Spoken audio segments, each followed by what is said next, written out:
You're listening to Miller and Moulton, coming at you from the Floormeister Studios. Floormeisters, keeping it real. And now, here's Mark Miller and David Moulton. Top of the morning to you on this first Thursday of November. We got over the hump yesterday. Your week going well? How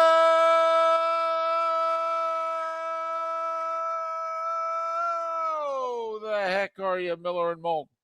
MillerandMoulton.com. Miller_Moulton on X. Top of the morning to you, Mark. How are you? I'm doing well. Got a good night's sleep, kind of caught up. Okay. You and I talk about it. You do it more because of travel. I did it out of necessity of a long weekend, and everything kind of crashed on me on Wednesday night. And I said, you know what? I'm going to bed early. I'm getting ready for the weekend, getting ready for football tonight, and didn't feel like I was missing a whole lot in the sports world. Although, it is every night they give us something, whether it's an NBA game, whether it's an NHL game. There's a little bit of something going on this time of year every night during the week. Yeah, but it's a good night if you have to pick one. All right, your hockey team wasn't playing last night. Although there was hockey history made last night. Yes. Ovechkin gets to 900 goals last night. And, thank goodness. I mean, it was the nationally televised hockey game. There was only one, and it was it. And so early second period, he produced. So good for TNT in the NHL. But, we have an NFL game tonight, and then, we head into the weekend, and, we even have our South Florida Bulls tonight, who, listen, if they win out, they're going to be in the conference championship game. And if they win that game, they're more than likely going to be in the playoff. Yeah, they are going to be in the playoff. I think we all still feel pretty confident that the winner of the American is going to get that bid.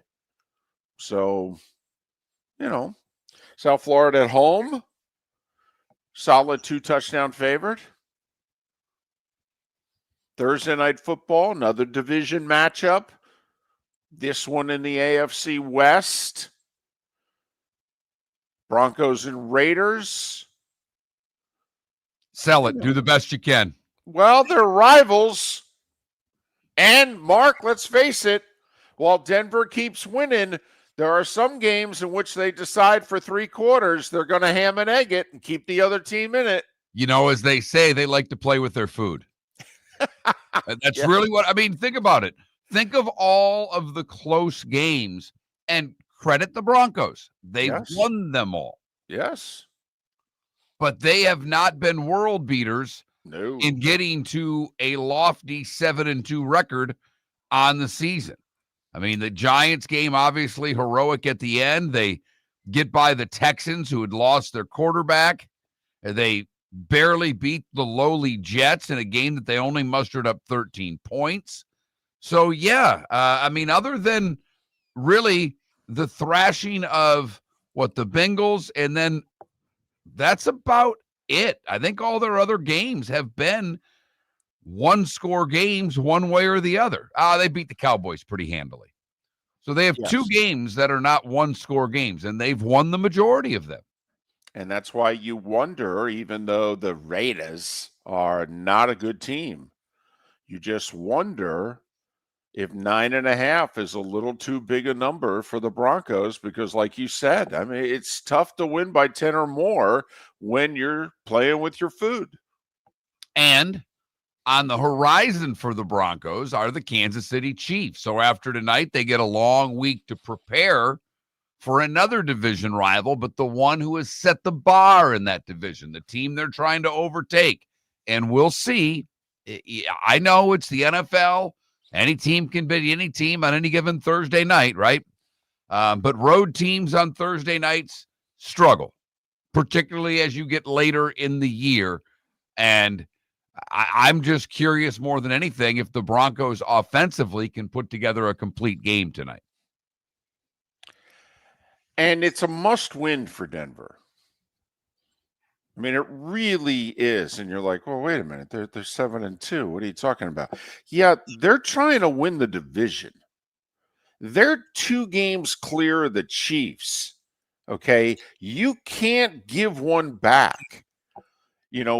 Hate to keep picking on this team, but we can go back to, what was it, 2022 with the Chiefs?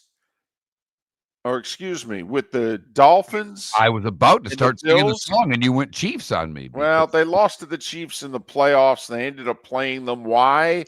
Because they lost a home game to the lowly Tennessee Titans. And quite frankly, they've never recovered. But they had clear separation with the Bills. And even though they still had the Bills on the schedule, they could have afforded to lose to Buffalo and still win the division if they had just won the gimme home games that were on their schedule. And they blew one of them. And they ended up tied with the Bills. The Bills won the tiebreaker. And the Dolphins ended up losing in the first round of the playoffs, and they haven't been the same since. The Broncos have a moment here. They're 2 up on the Chiefs. You got to stay 2 up on the Chiefs.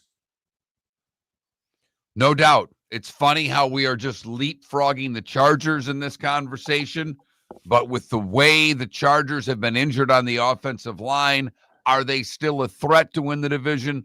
Of course. Realistically, the way their roster is constructed at the present moment, do I think that they can overtake the Broncos? I don't.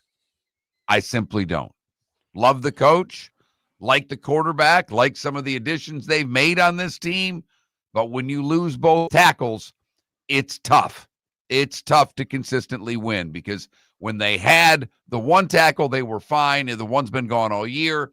He came back, but in the middle when he was gone, it was not very good. He's gone again. So you have to wonder what the Chargers have going forward from this point, because that's a spot that, they're hosting the Steelers this week. So that's a tough one for the Chargers. The Steelers played their best game of the year last week against the Colts. A bunch of interesting NFL games to me this week. The Colts finally lost a game. They got to go across the pond. They play at 9:30, 9:30 game back here, but they're playing in Europe. So that to me is a fascinating game in Berlin. How will they react? Sometimes teams just don't give their A game. And the Falcons are a team who, if they don't win, they're done. I mean, I think they're done anyhow at 3-5. But at 3-6, you can stick a fork in the Falcons. They will play desperate in Berlin. Well, they played desperate last week, though, in New England and came up a point short. And they canned another kicker. Yeah, I know. Think about that. That's 2 kickers that they've gotten rid of that have cost them opportunities to win 2 football games. With extra points, by the way. Not to mention them as field goals. But that's a game that has interest to me. Both. I mean, look at the games this week, David. You've got Baltimore and Minnesota. Vikings, after a great performance against the Lions last week, now they're hosting the Ravens. Both of these teams are kind of in must-win every week situations to stay alive. The Bucs host the Patriots.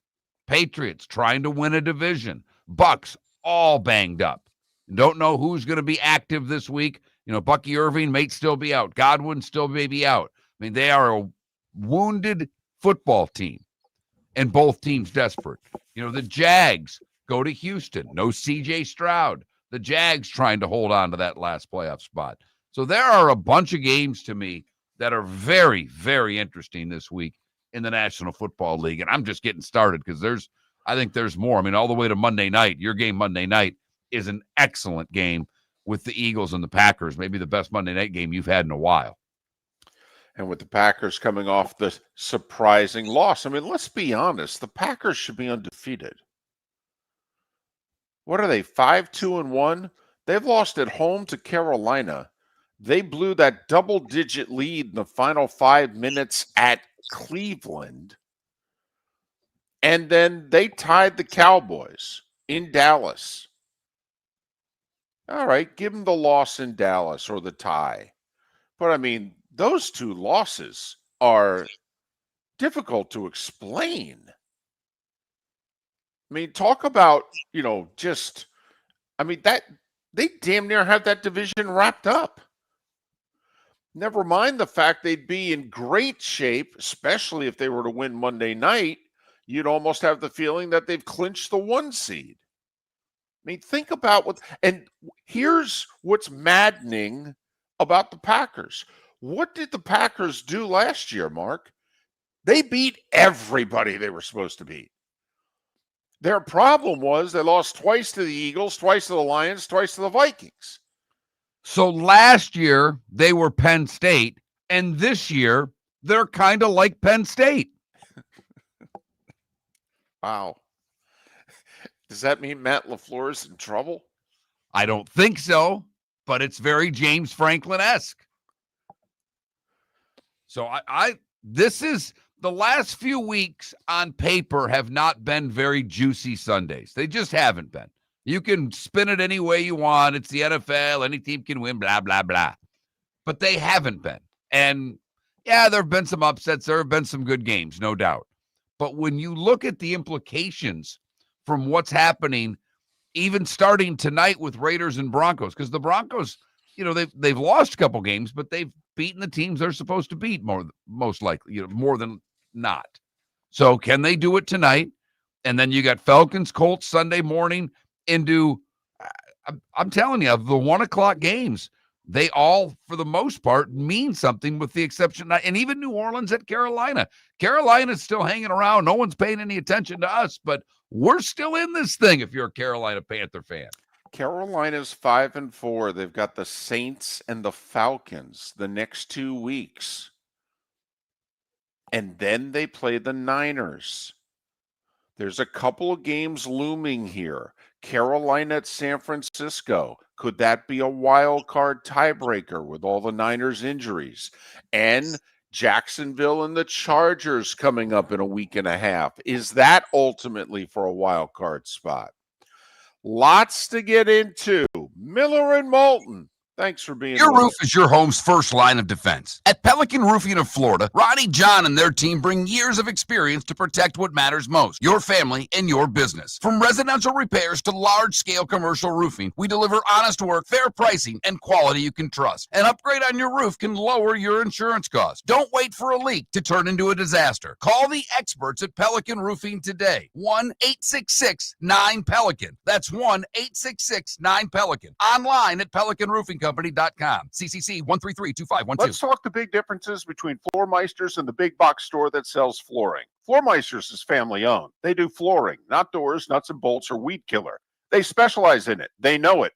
Floormeisters backs their installer. So if there's ever an issue, good chance the boss, TJ, will come out and make it right. Floormeisters prices beat the box stores every day of the week. When you think flooring, think Floormeisters in Naples. Floormeisters.com. Real people, real prices, real quality selection. The Floormeisters, just keeping it real. American Paint Supplies is your one-stop shop for all your coating needs and has been for 30 years. American Paint Supplies is also your #1 Festool dealer in Southwest Florida. If you are a builder, cabinet maker, painter, or power tool enthusiast, Festool craftsmanship can be found at American Paint Supplies. Celebrating 30 years of service, and Festool is celebrating 100 years of excellence. Come to American Paint Supply for a perfect pairing of service and expertise on 6100 Shirley Street, Naples, off of Pine Ridge, or online at AmericanPaintSupplies.net. This year during Thanksgiving week, Fort Myers takes the national stage, hosting not one but 2 elite women's college basketball tournaments, the Fort Myers Tip-Off and Coconut Hoops, both featuring Power 4 teams and nationally ranked programs. Few places in the country can showcase this level of talent. We're proud that Fort Myers is one of them. Don't miss your chance. For tickets, go to visitfortmyers.com/basketball. Lee County, building a better community through business, sports, and tourism. This is Miller and Moulton.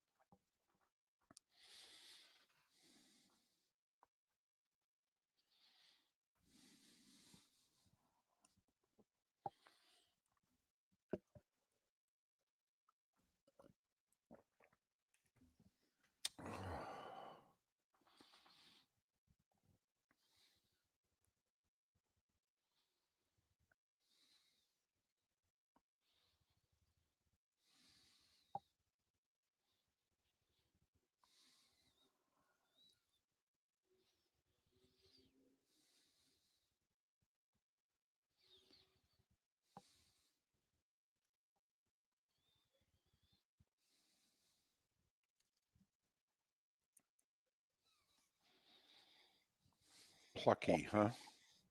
That's a word.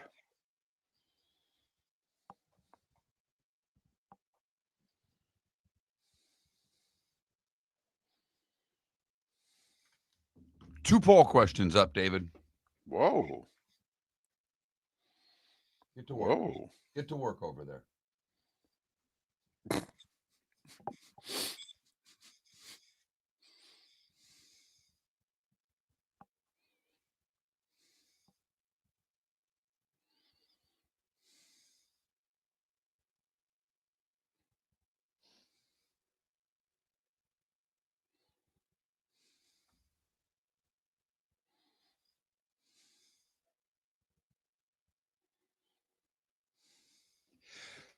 Two. Bless you. Thank you.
How about Marty Richter with a nice win last night? Terrific win. Yeah. How about that? Good for him. Especially since he lost his best player in the portal. Terrific freshman. He's going to do that every year. Yep. That's what those schools are for now. No offense. Mm-hmm.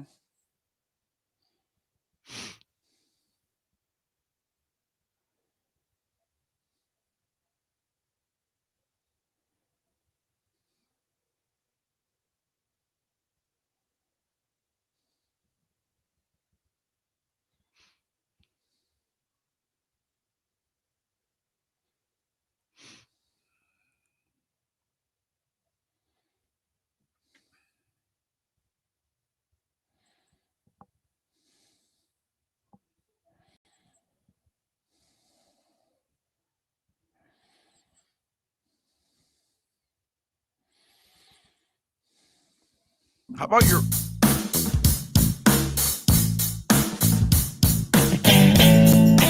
Welcome back to Miller and Moulton. Text the guys what's in your mind at 21,000. That's 21000. And now, here's David Moulton. 21 minutes past the hour. Happy Thursday. Miller and Moulton, millerandmoulton.com, Miller_Moulton on X. So you've been busy working, haven't you?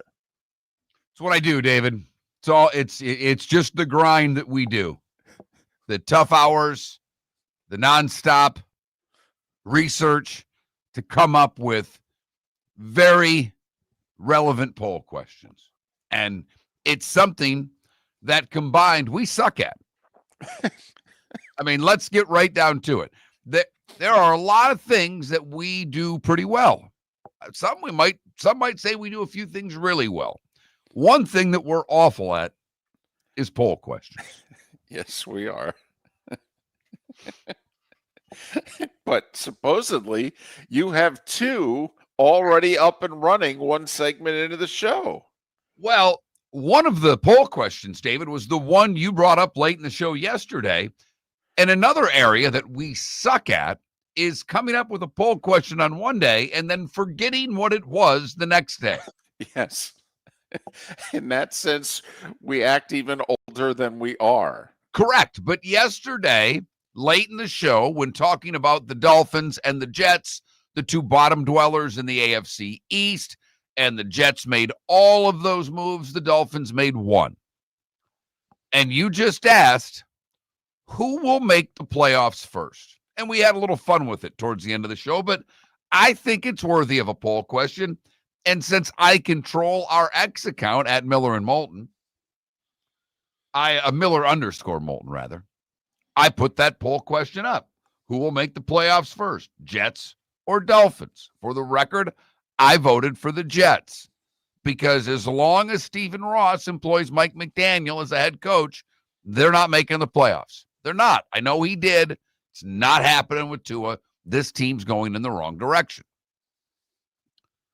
And I also think, you could argue what owner's worse, Stephen Ross or Woody Johnson. And I think it's a hell of a debate because I don't know if either of them are worth a damn as owners. But, Woody inherited all his money. Stephen Ross made his money. So edge Ross, but Ross is a terrible owner. He's made horrible hires at the GM spot, at the coaching spot, and that has led to a franchise that is largely irrelevant. Woody Johnson screwed up a couple of weeks ago when he was backing his coach and then just went off script, basically, and trashed his quarterback. Now, you could argue he was justified in what he said about Fields. Wrong thing to say from an owner. But I do think the Jets are positioned to get better more quickly. They've got to find themselves a quarterback, but then again, so do the Dolphins. So we ask, who makes the playoffs first, Jets or Dolphins? And today is National Basketball Day. I always check the silly national days and see if it can lead to a poll question. And what the hell? College basketball started on Monday. I watched the Florida-Arizona game, at least sparingly, enjoyed it. Good, solid basketball game. Tough break for the Gators to lose, but a good game. And so I ask, what brand of basketball do you like more, college or pro? That Mark Miller, I'm hoping the David Moulton. Not only did I answer both, I retweeted both. Attaboy. Way to go. Yeah. Good job. So those are the 2 poll questions. That Mark Miller, the David Moulton, Miller _ Moulton on X. If you don't have an X account and you want to chime in, the easiest way to get a hold of us is on the Pelican Roofing of Florida text line. Pelican Roofing of Florida, 1-866-9-PELICAN. Statewide in the state of Florida for all of your roofing needs, commercial or residential. Pelican Roofing of Florida. To text the show, 21,000 is the number. 21,000. If you've never texted the show before, you need to text the keyword Miller. It's Miller because it's easier to spell than Moulton. That's the only reason. We figured it would be a little easier for you to get in. Once you've texted Miller to 21,000, you can let us know anything and everything you want, like the gentleman who texted me a photo this morning, David. And I don't even know if this is AI generated or not, but apparently there is a Mountain Dew Baja Blast pie that's sold at Taco Bell. A Mountain Dew Baja Blast pie. Wow. Yeah. And after you eat it, do you just like combust? I mean, do you? You're really hyper and run to the bathroom would be my guess. Gotcha. Whew.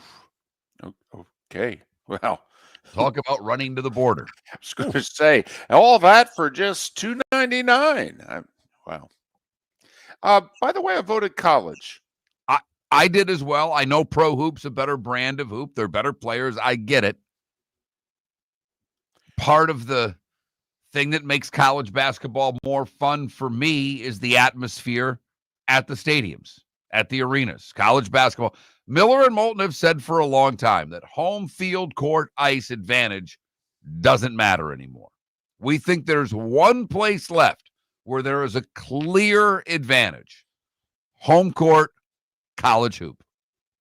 Some of those arenas, the fans are right on top of the players.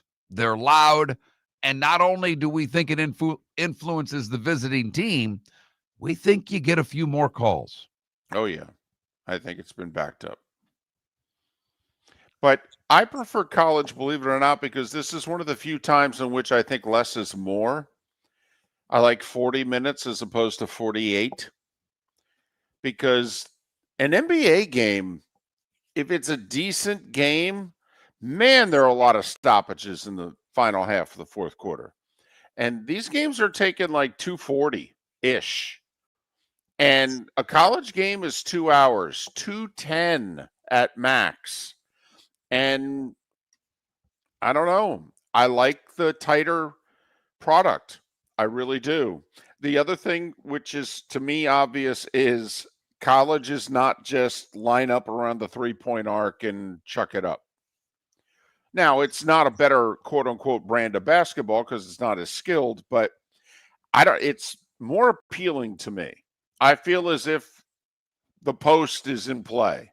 I feel as if the ball is going to go inside. I don't know. I just prefer it. But I'm kind of down on the NBA product right now. I really am.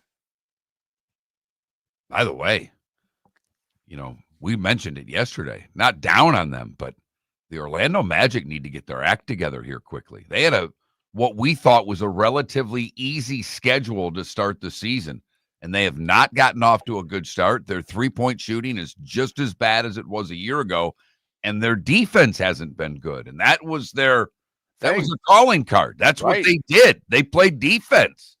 Right. And right now their D has been awful. Bain hasn't really done what they need him to do yet, but defenses are shutting him down, taking him off of the three-point line, and the rest of the guys can't make three-pointers. That hasn't changed. It's early. It's we're not. No, I know. Small 10% into the schedule, right? Small snapshot. I get it. So that's our poll question. National Basketball Day. Which brand of ball do you like best, college or pro? And then a question we came up with yesterday, and fortunately Mark remembered it because I had already forgotten it. So the Dolphins and Jets are both terrible. Which one makes the playoffs first? They are division rivals, seemingly in names only right now, because they're not taken seriously by the rest of the league. And with the trades the Jets made, you wonder this week what kind of effort that team's going to give. Yeah, there's no doubt. There's no doubt. And there's a winnable game on their schedule, too. Who do they have? Cleveland? Cleveland. Yeah. But you wonder, is their heart really going to be in it, or is it going to take them a few more days? We'll take them till next week to get over it. The starting five is next. Thanks for listening, Miller and Moulton. The Cape Coral Police Department is growing, and they want you to be a part of it. They're hiring new officers. Starting pay is between $74,000 and $90,000, depending on your experience. And with a $10,000 hiring bonus, you can be making $100,000. Enjoy paid holidays, off-duty details, plenty of OT opportunities. They're also hiring dispatchers and professional staff. So go to capecops.com. capecops.com. Be brave, be best, be Cape. Football season is back, and celebrate your game day with Jimmy the Beef Guy. We're talking tender, juicy Chicago beef sandwiches. Whether your party's for 10, 100, or 200, bring game day to your house with Jimmy the Beef Guy. The catering packages come with the beef, the gravy, the peppers, the bread, everything you need. 2 convenient locations, Fort Myers and Bonita Springs. Skip the ordinary and bring the beef. Jimmy the Beef Guy, Chicago flavor, Southwest Florida style. Call today or visit jimmythebeefguy.com. Tell him Miller and Moulton sent you. Let's talk the big differences between Floor Meisters and the big box store that sells flooring. Floor Meisters is family owned. They do flooring, not doors, nuts and bolts, or weed killer. They specialize in it. They know it. Floor Meisters backs their installer, so if there's ever an issue, good chance the boss, TJ, will come out and make it right. Floor Meisters prices beat the box stores every day of the week. When you think flooring, think Floor Meisters in Naples. Floormeisters.com. Real people, real prices, real quality selection. The Floor Meisters, just keeping it real. Mark Miller for Sleep Treatment Direct. They are helping me with sleep apnea. And by helping me, I mean curing me. No more CPAP machine. No more snoring. No more tossing. No more waking up exhausted. Their expert team got me the right treatment, fast and hassle-free. If you want to feel energized and get rid of your snoring, call Sleep Treatment Direct today. 444-1741. That's 239-444-1741. Sleep Treatment Direct. Sleep safe and This sound. is Miller and Moulton.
Welcome back to Miller and Moulton. Text the guys what's in your mind at 21,000.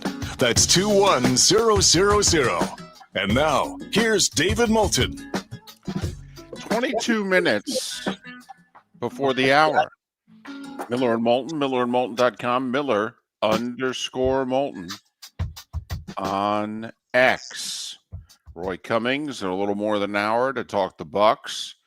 Nice little game in Tampa Bay this Sunday. Patriots, Bucs, two division leaders, two teams thinking about the 1 seed still. Everything's in play for both teams. And yet a lot of folks wondering just how good are both of them. Talk to Roy Cummings about the Bucs in a little more than an hour. Time now for The Starting Five. 5 big stories you need to know. Here is the Starting Five. Well, much like the Bucs and the Patriots, you've got the Denver Broncos, and they're riding high, 6-game winning streak. And they're home tonight on Thursday Night Football. 9.5-point favorites are Denver in a division matchup against the Raiders. 8:15 Eastern, Amazon Prime, Broncos, Raiders. C.J. Stroud not going to play Sunday against the Jags. Say the Texans still in concussion protocol. That means Davis Mills against the Jags. Ooh, what an opportunity here for Jacksonville. And not only that, this would be a sweep of the Texans.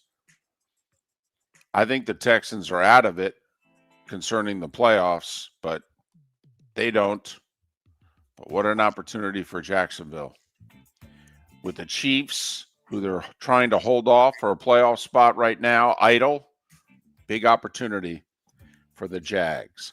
Arizona plays Kyler Murray on IR, so he's out at least another 4 weeks with that right foot injury that he suffered in the Week 5 loss to Tennessee. Has Kyler Murray taken his last snap with the Arizona Cardinals? And is Kyler Murray a quarterback that if you have a team that's in need of a quarterback, would you want your team to take a flyer on him next year? Think about the quarterbacks that could be available next year. Russell Wilson again, Tua, Kyler Murray. Any of these guys interest you for a 1-year stopgap? Much like what the Jets did this year with Justin Fields? Give me that list again, David. Tua. Russell Wilson. Right. Tua. Kyler Murray. All right. I'm just going to ask you. You could have any of those three, or next year you get 41-year-old Joe Flacco. Who would you take? I'd take 41-year-old Joe Flacco. Every day. Every day. Now, maybe it's remember, another poll question. It's a 1-year stopgap. I mean, I'm not going to the playoffs probably with any of the 4. This just in. Okay. It's amazing how different Joe Flacco looks with the 2 wide receivers in Cincinnati versus what he was dealing with in Cleveland, huh? It's almost as if maybe Jamar Chase can get open on every play. And that makes T. Higgins open a lot too. Yeah, and it's interesting. People in Cincinnati are starting to question Joe Burrow. We talked a little bit about that with Pat Kerwin yesterday. But hey, Joe, maybe you want to get rid of the ball a little more quickly. Maybe a lot of these sacks, not some of these sacks, maybe a lot of these sacks are on you. If I were the Bengals, I would offer Joe Flacco right now 2 years, $16 million. Will you stay?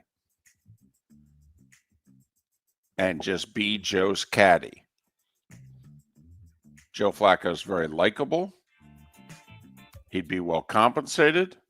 Cincinnati's not that far from where he lives in South Jersey. I'd even say to Joe, you don't even have to be here on Wednesdays, to be honest with you. You can go home after the games and spend time with your family because you're older and you've got a family. That's at a different stage of life than most every other player we have here. Anyway, the Jets, this is a tough week for Quincy Williams. I mean, they traded his younger brother, Quinnen, and now they demoted Quincy. He's not going to be a starter anymore. And he's 29 years old and in the final year of a contract. So you got to think his morale's pretty high right now, huh? I mean, it's probably somewhere along the lines of where John Morant's is. We'll get to that in a moment. College football last night, Ball State with a touchdown with 2 minutes to go to beat Kent State 17-13. And we said Northern Illinois was going to be in for a long night. Well, it started on the opening kickoff because Toledo took it 96 yards to the house. 42-3 Toledo over Northern Illinois. Couple of games tonight, 7:30 Eastern on the four-letter network. UTSA in Tampa to take on the Bulls of South Florida. And Golish's crew are 13.5-point favorites. Meanwhile, 7:30 Eastern on ESPN2, App State at home, a 5.5-point favorite over Georgia Southern. 5 games in the NHL last night. The headliner, history. Alex Ovechkin, the first to score 900 goals in the NHL. He did it early second period, his third of the year, put the Caps up 2-0 on their way to a 6-1 rout of the Blues. 900 for Ovechkin. He's in the final year of a contract. Be very curious how this plays out. They're not going to get rid of him or anything like that, but are they going to be super interested in keeping him after this year? And if he wants to keep playing, what kind of a PR nightmare is that for the Caps? Toronto's third straight win. Maple Leafs 5-3 over the Mammoth. That whole Mammoth thing is working. I'm okay. It works for me. The Utah Mammoth. Oh, I like the name. Yeah. Like the sweater. Yeah. Yeah. And they're a competitive hockey team. They're going to do well. Challenging for a playoff spot. Calgary 5-1 over Columbus. Kadri scored in what was his 1,000th game. Think about that. I mean, that's 12 and a half years minimum. And that's playing every day. Playing in the NHL. That's an accomplishment. Blackhawks. Nice start continues. Tyler Bertuzzi had a third period hat trick in Chicago's 5-2 win over Vancouver. What the heck happened to the Kraken last night? They returned home after a long road trip, and San Jose housed them 6-1. 11 games in the NBA last night. This goes all the way back to the finals a few years ago. Denver owns Miami. 122-112. The Nuggets at home. Jokic, his 5th triple-double of the year. 33 points, 15 rebounds, 16 assists. Is it possible he's underrated? Man, is he great. I don't know if he's underrated. I think he's underappreciated. Heat dropped to 4-4. Anthony Edwards did return for the T-Wolves. He scored 15 points, but the Knicks whacked him at the Garden, 137-114. That's their third win in a row. Donovan Mitchell with 46. The Cavs beat the Sixers, 132-121. Cade Cunningham with 31. The Pistons are 6-2. They handled Utah at home, 114-103. The Brooklyn Nets picked up a win. And how about the Indiana Pacers? Halliburton tears his Achilles in Game 7 of the NBA Finals. And the Pacers start off this year 1-7. Brooklyn beats them 112-103. Jaylen Brown scored 35 points in just 26 minutes. Boston beat Washington 136-107. Houston went to Memphis, beat the Grizz by 15 as the Ja Morant rumors continue to get louder. that the team is done with him, and his play is seemingly indicating that he is done with them. Pelicans won their second straight. They edged Dallas 101-99. Luka with 35. Lakers have won 5 in a row. They beat Wemby and the Spurs 118-116. Oklahoma City lost. First time since the NBA Finals. Portland beat them 121-119. And this is what people are talking about with the NBA. Last night in Sacramento. I don't know how many of you saw Michael Jordan's interview last week. It was really just another part of his long sit down with Tirico, and they're just airing parts, over multiple weeks. But he talked about load management, and he said, the fans, they pay the money and they expect to see you. And imagine you're in Sacramento last night and you paid to see the Golden State Warriors come to town. No Steph, no Jimmy Butler, no Draymond Green. Wow. Did I get any of this money back? Kings over the Warriors, 121-116. College hoops, only one ranked team on the men's side in action. Creighton beat South Dakota by 16. It's head coach Greg McDermott's 500th win in his 25th year of coaching. North Alabama only trailed Mississippi State by 1 at the half. Then the Bulldogs pulled away and won by 24. Nice upset on the men's side. And Miller and Moulton have history with their head coach. Marty Richter's second year at South Carolina Upstate. Last year was a nightmare. Lost his best player in the portal. He goes to Fresno, California, beats Fresno State 67-66 through the Spartans. Can't wait till they get back home for that raucous crowd in Spartanburg, South Carolina. Capacity at their arena is less than 900. Right. That's why, Mark's being tongue-in-cheek there. Capacity, crowd. Capacity. Right. On the women's side, North Florida won at home over Palm Beach Atlantic by 3. And there were 3 ranked teams playing last night, Iowa State, Notre Dame, and Oklahoma State, and they all won. Some other news and notes in sports. Messi awarded the key to the city in Miami. They have a winner-go-home game Saturday in the MLS playoffs. Messi, who signed a contract extension, he's going to play in Miami through 2028. Charlie Woods named first-team All-American by the American Junior Golf Association. They put 12 junior golfers on the first team. The kid from Jacksonville Beach, Miles Russell, named Player of the Year for the second year in a row. There's a guy named Tiger Woods who did that back in the early 90s. Baseball. Free agency begins 5 o'clock today.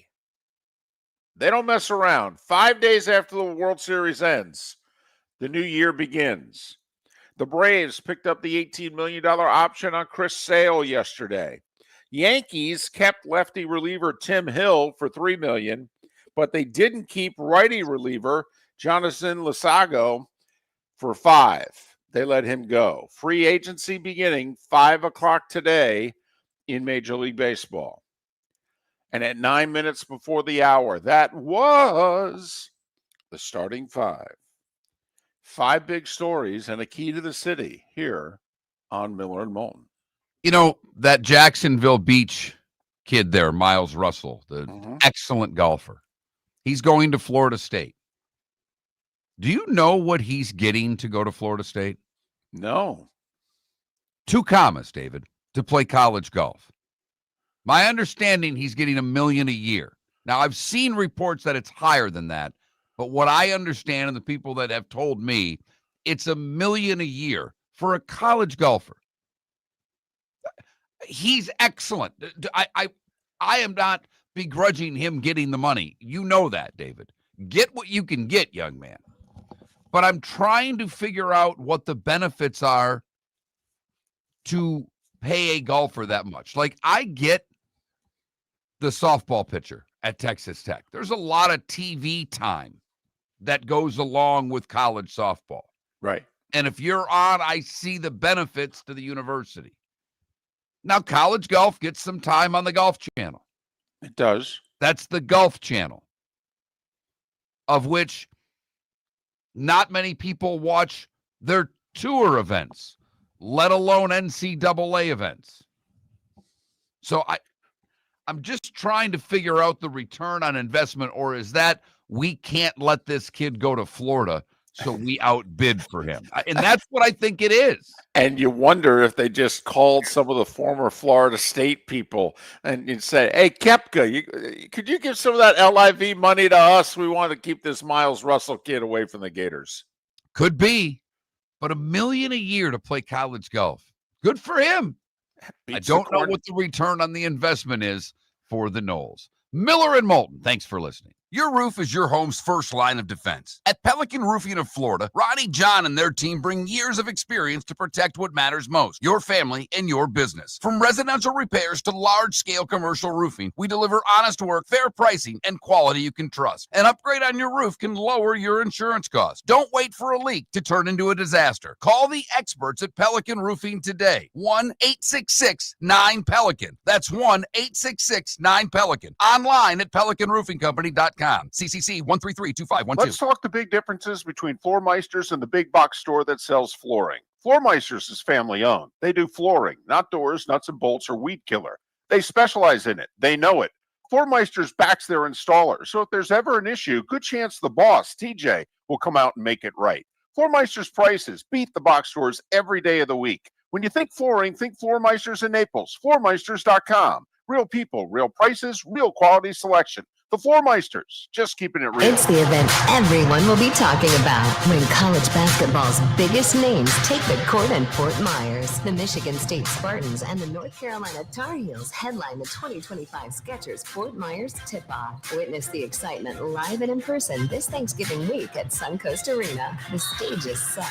Will you be there? Lock in your spot now at FortMyersTipoff.com/go. That's FortMyersTipoff.com/go. See you Thanksgiving week at Suncoast Arena. For over 50 years, the Nolan family has been dedicated to protecting local families. Nolan Family Insurance is a second-generation independent agency that specializes in home, flood, auto, and boat insurance. They take the time needed to explain your coverage options and answer your questions so you can make an informed decision that's right for you. If you're looking for an agency that treats you like family, call 941-639-1122 or go to NolanAgency.com. That's 941-639-1122 or NolanAgency.com. Got a cracked window or foggy glass? Don't wait for the next storm to make it worse. Your local Glass Doctor Home and Business is just down the road and ready to help. From leaky frames to shattered panes, we've got the tools and the know-how to get your home or business storm ready. With flexible scheduling and our done right promise, you'll be in good hands. So before or after the weather hits, call your neighbors at Glass Doctor.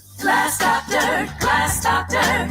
Call the Glass Doctor, we fix your pains. Oh, yeah. American Paint Supplies is your one-stop shop for all your coating needs and has been for 30 years. American Paint Supplies is also your #1 Festool dealer in Southwest Florida. If you are a builder, cabinet maker, painter, or power tool enthusiast, Festool craftsmanship can be found at American Paint Supplies. Celebrating 30 years of service, and Festool is celebrating 100 years of excellence. Come to American Paint Supply for a perfect pairing of service and expertise on 6100 Shirley Street, Naples, off of Pine Ridge, or online at AmericanPaintSupplies.net. This is Miller and Moulton.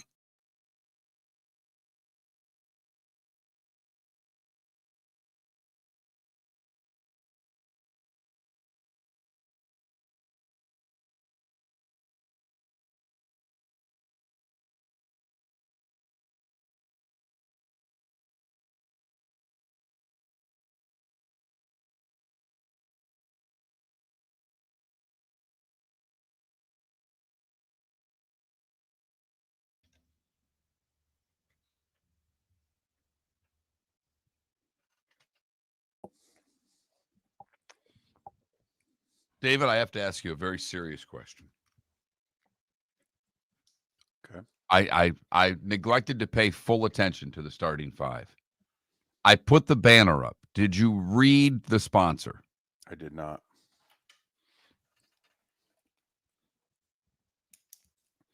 I really have to start doing that. It's kind of important. Yes, it is.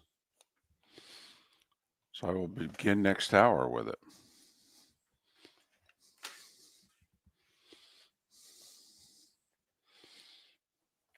fact, I'm going to flip my little thing over here for the page for tomorrow. Put starting 5. Brought to you by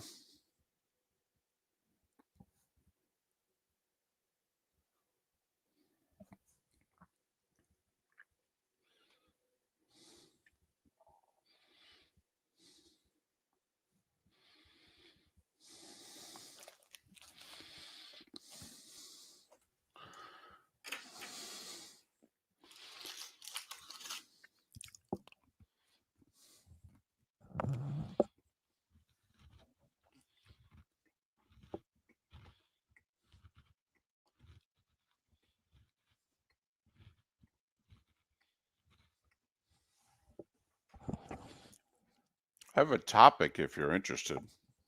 Sure.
You know, Ocala, I've never thought about that before. Now that you put it in my head, I hope I don't say it.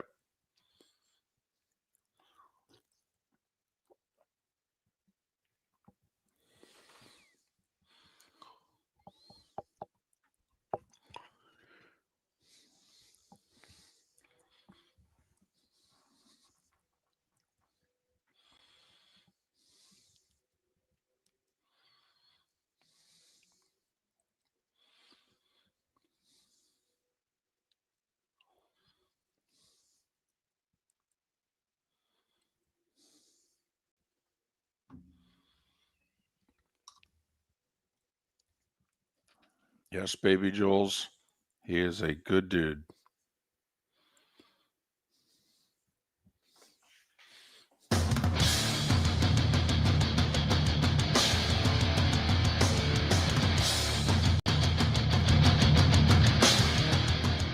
You're listening to Miller and Moulton, coming at you from the Floor Meister Studios. Floor Meisters, keeping it real. And now, here's Mark Miller and David Moulton. Hour 2 of Miller and Moulton on this first Thursday of November. Thanks for being with us. If you're just joining us, you missed the starting 5. Mark, the starting 5 is brought to us by Lee County in Florida. Building a better community through business, sports, and tourism. BST. They should probably put that on t-shirts. Market that. Hope it catches on. Building a better community through business, sports, and tourism. That could be catchy. Get a little jingo. You know, a little jingle. Or a little BST. jingo. Or Whatever you jingo. wanna do. Right. Yeah, whatever works. Or Django, wherever you want to go. I put the banner up and everything for you. Well, you did, because No, I need. when the commercial break started. Like I had it up for 5 minutes before the starting 5 started. It was the first thing I did. I'm like, he's going to look up at the screen at some point. You know what the problem was? I think I was eating during the break. And you know how I am when I'm eating, head down, just focused on the food. So my apologies to you and to the good folks at Lee County who are building a better community through business, sports, and tourism. So every now and then, and we don't take calls on this show, there's a couple of reasons for that. It has nothing to do with you, okay? But every now and then, a caller will call into any show, news, sports, what have you, and it's an excellent call. they make a great point, and you go, wow, I never thought of that. Now, maybe some of you have thought of this. Mark, maybe you have thought of this. But a guy called into Pat's NFL radio show yesterday in the final hour. He had never called in before. He's from Idaho. And he says, and he's a Niners fan. And he said to Pat Kerwin, hey, what if we keep Mac Jones and trade Brock Purdy? And then he got into the fact that, Shanahan's love for Mac Jones, which we've talked about a lot, all right, that there's no one in the NFL that thinks more highly of Mac Jones than Kyle Shanahan. And that may include Mac Jones, by the way. And obviously, look, Mac's doing really well. And obviously, Mac would be cheaper than Brock going forward. But the other thing that Brock Purdy, Mark, could be, we just flippantly last hour talked about, well, look who's going to be available in terms of the veteran quarterback market. Tua, Kyler Murray, Russell Wilson again. Who else do we think may be on that market? The first round of this draft, right now, people are not falling all over themselves for the quarterbacks who are going to be available in the first round of this draft. Nussmeier, we think's hurt, not having a year. Carson Beck's stock has fallen. Yes, you've got Mendoza from Indiana, although I don't think pro scouts think as highly of him as the college football world does, in which he might be the leader for the Heisman right now. You got the kid at Oregon. Good-looking quarterback. Is he number one pick of the draft? Good-looking quarterback? Not sure. So, Mark, think about it. One of the poll questions you posted is which team is going to make the playoffs first, the Jets or the Dolphins? If you were the Jets, the Dolphins, the Saints, one of the kids coming out of college, or Brock Purdy? Well, all right, let me just start with this. If San Francisco says we're trading Brock Purdy, then you have to ask yourself, well, why? They think Mac Jones is better. The other problem is Brock Purdy's already suffered a couple of injuries, different injuries that have kept him out of multiple games. The last thing is, you're trading for a starting quarterback that the team who signed him to a long-term contract now doesn't want him. He's getting paid $53 million a year. So I do think that last point I made is the most important one. Meaning, first off, if it were the Dolphins saying they wanted to trade for him, I don't think they can.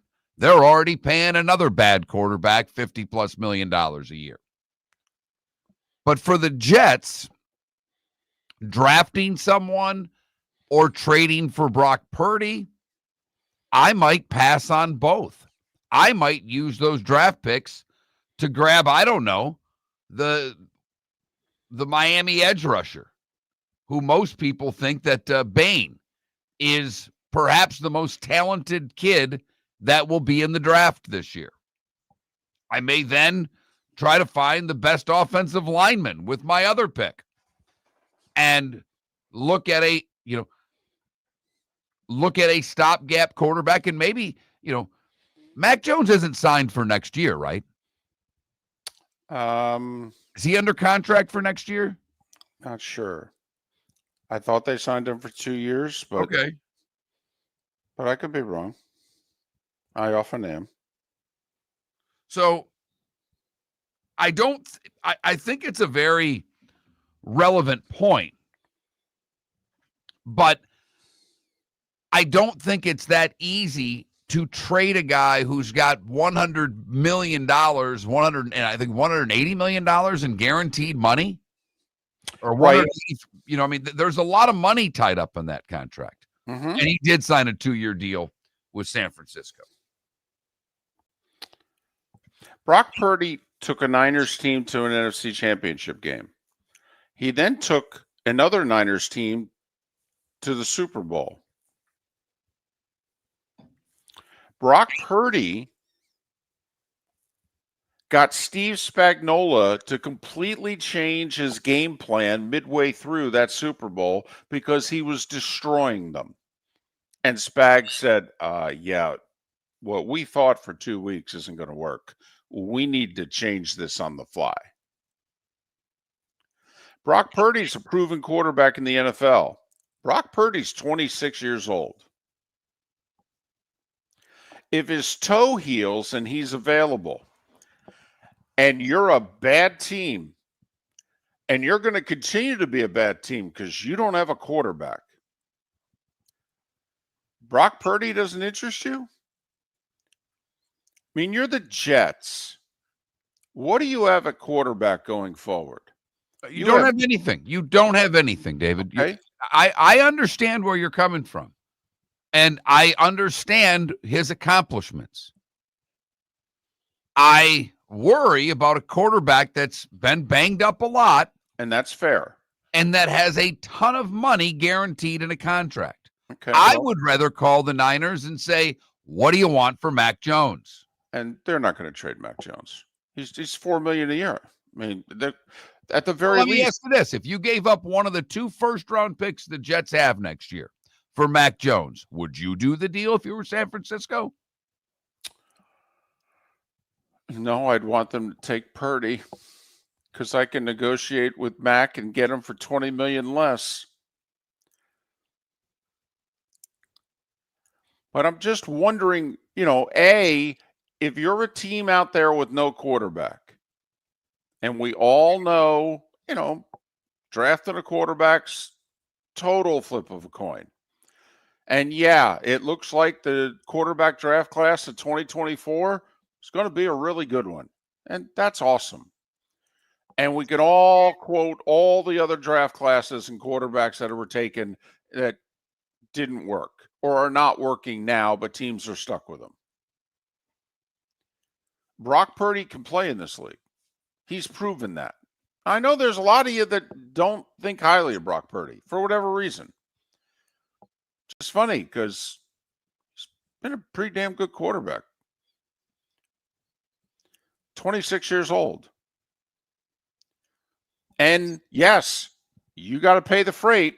He signed a $53 million a year contract. But that's what you have to do with quarterbacks. But he can play. He can hit the ground running, playing at a pretty high level. Top 12 quarterback in the league when healthy? Yeah, he is. And you're not willing to pay for that? You don't want that? You're the Saints, you're the Jets, you're the Dolphins. You suck. You don't have a quarterback. You don't have prospects for a quarterback. Think about it if you're the Jets. What if you can give up just one of those first-round picks? You get to keep the other 4 over the next 2 drafts. And you've got a quarterback who can play.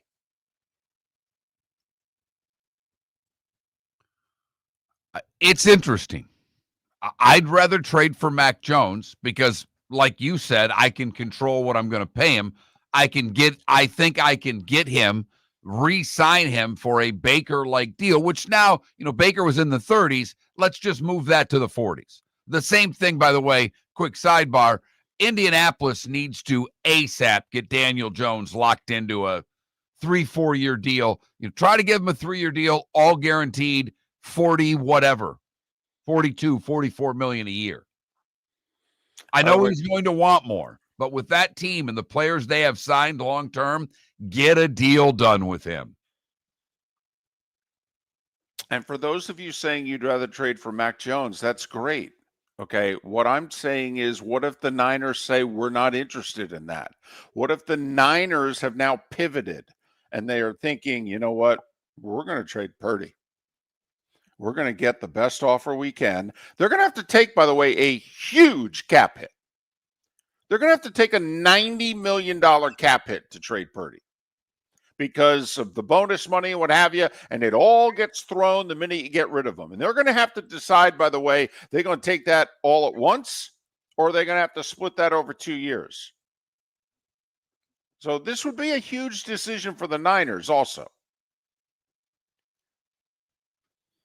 But if you're the Niners this offseason, Mark, you've got an asset here, whichever one you go with. Don't you have to move one of them? And what if the one is Purdy? Let's talk the big differences between Floormeisters and the big box store that sells flooring. Floormeisters is family owned. They do flooring, not doors, nuts and bolts, or weed killer. They specialize in it. They know it. Floormeisters backs their installer. So if there's ever an issue, good chance the boss, TJ, will come out and make it right.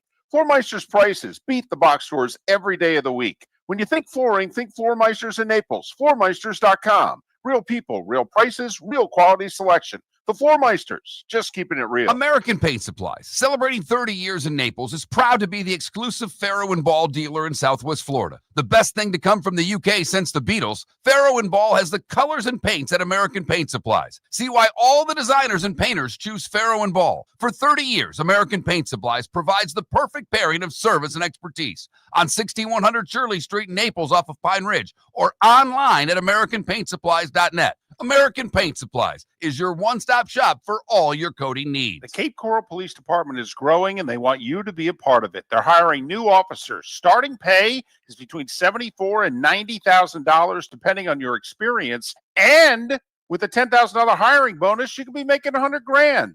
Enjoy paid holidays, off-duty details, plenty of OT opportunities. They're also hiring dispatchers and professional staff. So go to CapeCops.com. CapeCops.com. Be brave, be best, be Cape. Your roof is your home's first line of defense. At Pelican Roofing of Florida, Ronnie John and their team bring years of experience to protect what matters most, your family and your business. From residential repairs to large-scale commercial roofing, we deliver honest work, fair pricing, and quality you can trust. An upgrade on your roof can lower your insurance costs. Don't wait for a leak to turn into a disaster. Call the experts at Pelican Roofing today. 1-866-9-PELICAN. That's 1-866-9-PELICAN. Online at PelicanRoofingCompany.com. CCC 13325. This is Miller and Moulton.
Yes. SEC me. Yes, he got divorced early last year, I believe, officially. Yes.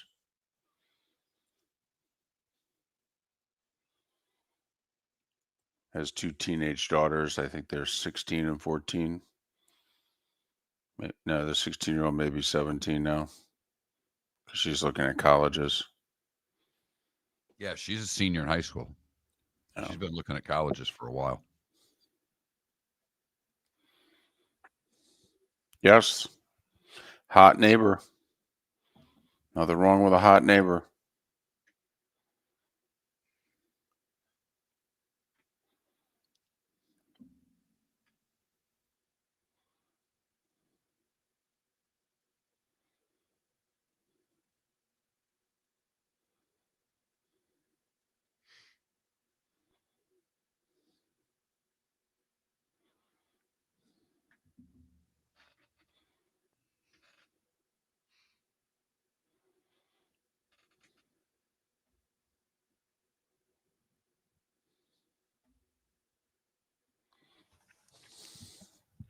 You know, it's interesting, and you went too quickly for me to jump in the starting five. Not your fault, mine. But your Rangers are yet to win at home, right? Correct. The Knicks are yet to lose at home. Correct. I mean, that's just, there's a little irony there. That's. Mm-hmm. The Rangers are not a playoff team. We said that before the season started. Yeah, they're not a playoff team. Now, they should be scoring a little bit more than they are. Panarin's not scoring. And their power play's awful, and that shouldn't be. But they're not a playoff team.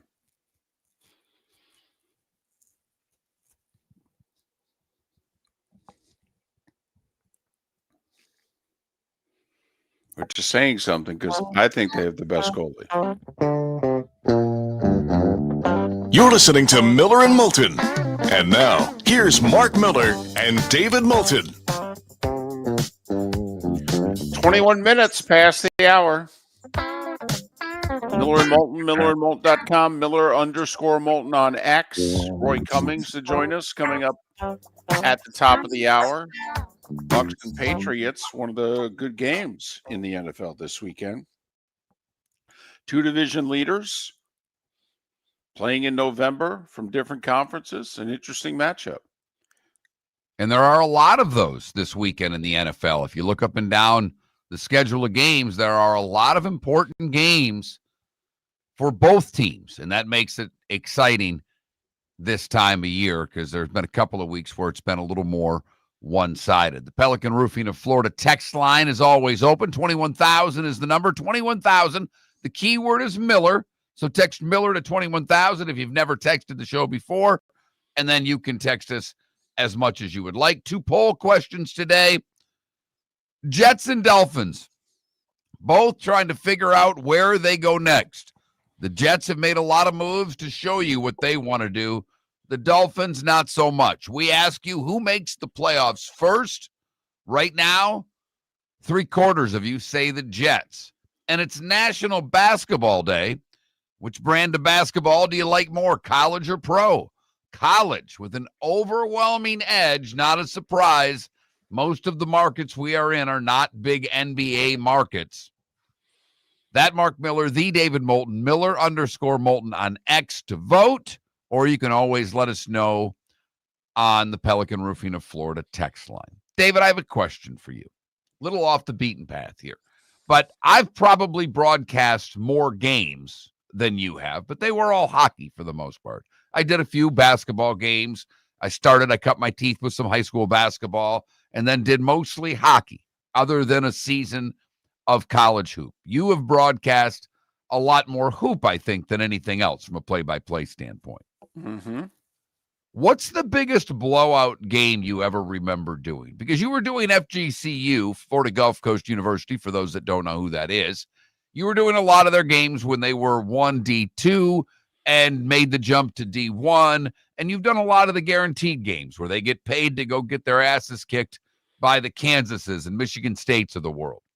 So is there a game in your head that you broadcast, even going back to when you were at the University of Scranton? See, I even said it correctly there, David. Not Scranton CC, which I like to rib you with from time to time. Even going back to doing University of Scranton games, is there a blowout game that you recall being as lopsided as and your memory of this is much better than mine? Because in hockey, sure, I've had some, 10-1 games and things like that, but hockey is a sport where you don't get outrageous blowouts. You might get shots that are really one-sided, but not scores. Do you recall a game that was a big, big blowout? There was one at FGCU women's where FGCU scored over 100 and their opponent, I think, didn't get to 40. And I did a similar type game early in my career at the University of Scranton. It was a women's game also. The 85 national championship team blew somebody out, along those same lines. So I would go a couple of 60-plus point blowouts are the biggest I ever did. Well, last night, Cal State Northridge opened its season against Bethesda. It is as lopsided of a game as I've ever seen. In fact, at one point late third quarter, with 4:24 left in the third quarter, the score was Cal State Northridge 72, Bethesda 0. Whoa. I'm not making that up. 72 spit. At the half, it was 52-0. Bethesda finally got on the board with a three-pointer with 4:22 remaining in the third quarter. The final score between the Matadors and the Flames, 103-13. Wow. Right. 72-0 before they scored. Now, Bethesda is a small private school in Anaheim, California. It has just under 400 students.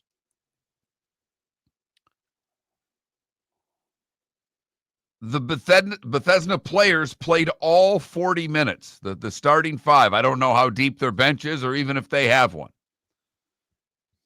But Cal State Northridge, 103-13, including scoring the game's first 72 points.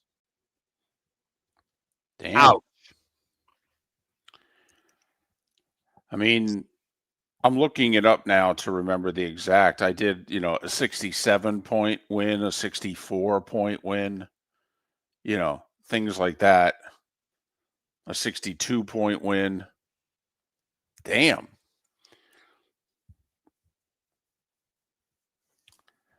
Most lopsided score that I've ever even heard of was a buddy of mine was coaching a middle school girls basketball team. And he got beat one year, 108-12. I mean, that's similar to this. Now, apparently Bethesda had 5 players with the flu. They only had 5 players to play. People questioned why the game was even happening. I can't believe that it was a guarantee game for Bethesda against Cal State Northridge, but maybe it was. Maybe they were getting something to help fund their athletic department. But I mean, that's got to be, at some point, the coach has got to say 8 passes before we shoot, 10 passes before we shoot. Right. Miss on purpose. Everybody's playing a lot. Can we dress the mascot? I mean, at what point? Anybody in the crowd want to suit up for a play or two? Yeah, they shouldn't have played that game. Come on. One team only shows up with 5. I mean, what is this? Hoosiers? I'm just going to play with 4 on the court. Right. I mean, come on. Right. So that one caught me by surprise. I thought I would share. It does kind of coincide with our poll question today. It's National Basketball Day, which brand do you like better, college or pro? College running away with it, over 80% of the vote right now. And the Jets getting 3/4 of the vote, asking who will make the playoffs first, Jets or Dolphins. Those poll questions are up on our X page, Miller_Moulton. Both David and I have reposted them at the David Moulton and that Mark Miller. Do you think that the reason the Jets are winning 3-1 is that A, the Dolphin fan is so angry at their team right now, and that B, they think that since the Jets have 5 first-round picks coming up in the next 2 drafts, that the odds are they're going to get something significant right? And that right now the Dolphins fan feels hopeless that A, the guy who was supposed to be the franchise quarterback got broken, and we got to get rid of him, and we just have our regular draft picks, and I just don't see us getting, because we've tried to replace Marino for 25 years, and we clearly haven't been able to do it. I think it's all of those things are factors. I think it's the fact that McDaniel's still the coach. I really think Dolphin fan right now is voting Jets on this because they are so angry that McDaniel's still the coach. They wanted the house cleaned by Stephen Ross. And Stephen Ross basically saying that McDaniel may even be back next year has the Dolphin fan completely befuddled over what their football team has become. Yeah, they have to stay away from the rest of the home games. They need it so that Stephen Ross has no choice, financially has no choice. Forget on the field. That financially, he's like, oh, wow, I can't bring him back. Look at what the fan base is telling me. We've talked about this. It's the only voice a fan really has. The fan thinks they have a great voice. The best voice that they can use is no voice. Quit showing up entirely to games. That sends the message. American Paint Supplies, celebrating 30 years in Naples, is proud to be the exclusive Farrow & Ball dealer in Southwest Florida. The best thing to come from the UK since the Beatles, Farrow & Ball has the colors and paints at American Paint Supplies. See why all the designers and painters choose Farrow & Ball. For 30 years, American Paint Supplies provides the perfect pairing of service and expertise on 6100 Shirley Street in Naples off of Pine Ridge, or online at AmericanPaintSupplies.net. American Paint Supplies is your one-stop shop for all your coating needs. When Glass Doctor replaces your windshield, we don't just send you on your way, we send you off protected. Your local Glass Doctor includes the industry's only 12-month windshield protection plan at no extra cost. That means unlimited chip repairs and even a one-time replacement if needed. High-quality service backed by real peace of mind, right here in your neighborhood. Glass Doctor, Glass Doctor. Call the Glass Doctor, we fix your pains. Oh, yeah. Exclusions apply. See your local Glass Doctor for details. They've cut the nets, they've raised the banners, and now they're headed to Fort Myers. Michigan State, North Carolina, and other top programs take the court in the Skechers Fort Myers Tip-Off this Thanksgiving week. Legendary programs, championship traditions, college basketball's biggest names, live at Suncoast Arena. Tickets are selling fast. Get yours now at FortMyersTipoff.com/go. That's FortMyersTipoff.com/go. For over 50 years, the Nolan family has been dedicated to protecting local families. Nolan Family Insurance is a second-generation independent agency that specializes in home, flood, auto, and boat insurance. They take the time needed to explain your coverage options and answer your questions so you can make an informed decision that's right for you. If you're looking for an agency that treats you like family, call 941-639-1122 or go to NolanAgency.com. That's 941-639-1122 or NolanAgency.com. This is Miller and Moulton.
That sounds right, Mello.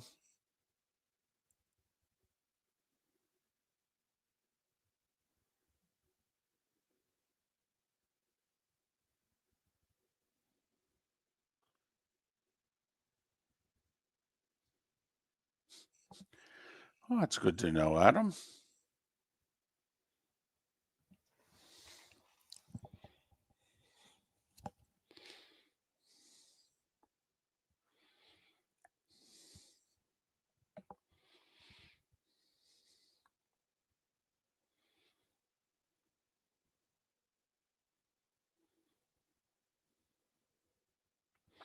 Left Twix, I think it's going to be beauty is in the eye of the beholder. I think Mendoza is going to be the safest pick. Some people are going to like the Oregon kid. Some are still. If you're sellers, do you go to the league or do you stay another year and get paid? And I'm not joking around here. Like, sellers may end up in the first round. I know people like him. If you're a first round guy, I get the reason that you're going to go. But if he were someone they say, hey, you may slip, would you stay for another year? Yes. Or transfer somewhere else for another year? I mean, leave South Carolina and go, I don't know, wherever. LSU. I mean, name it. Miami.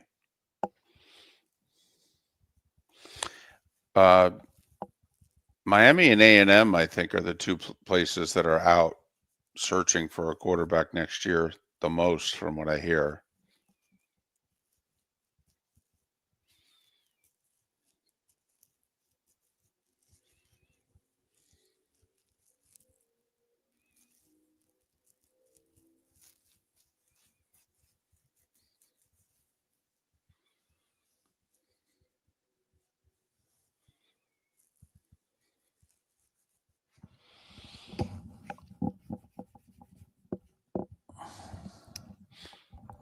I wish I'd seen Sellers more.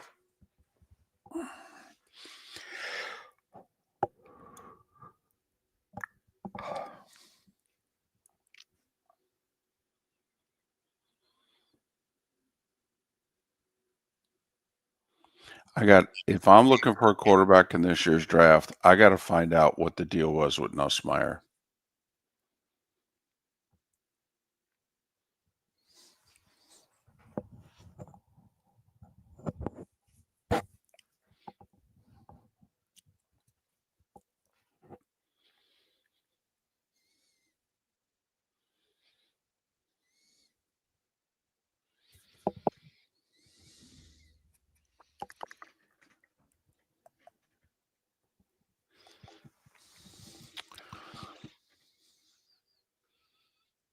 Yeah, Mello, I don't want to say they were loaded. They had 2 first-team All-Americans. It's ridiculous.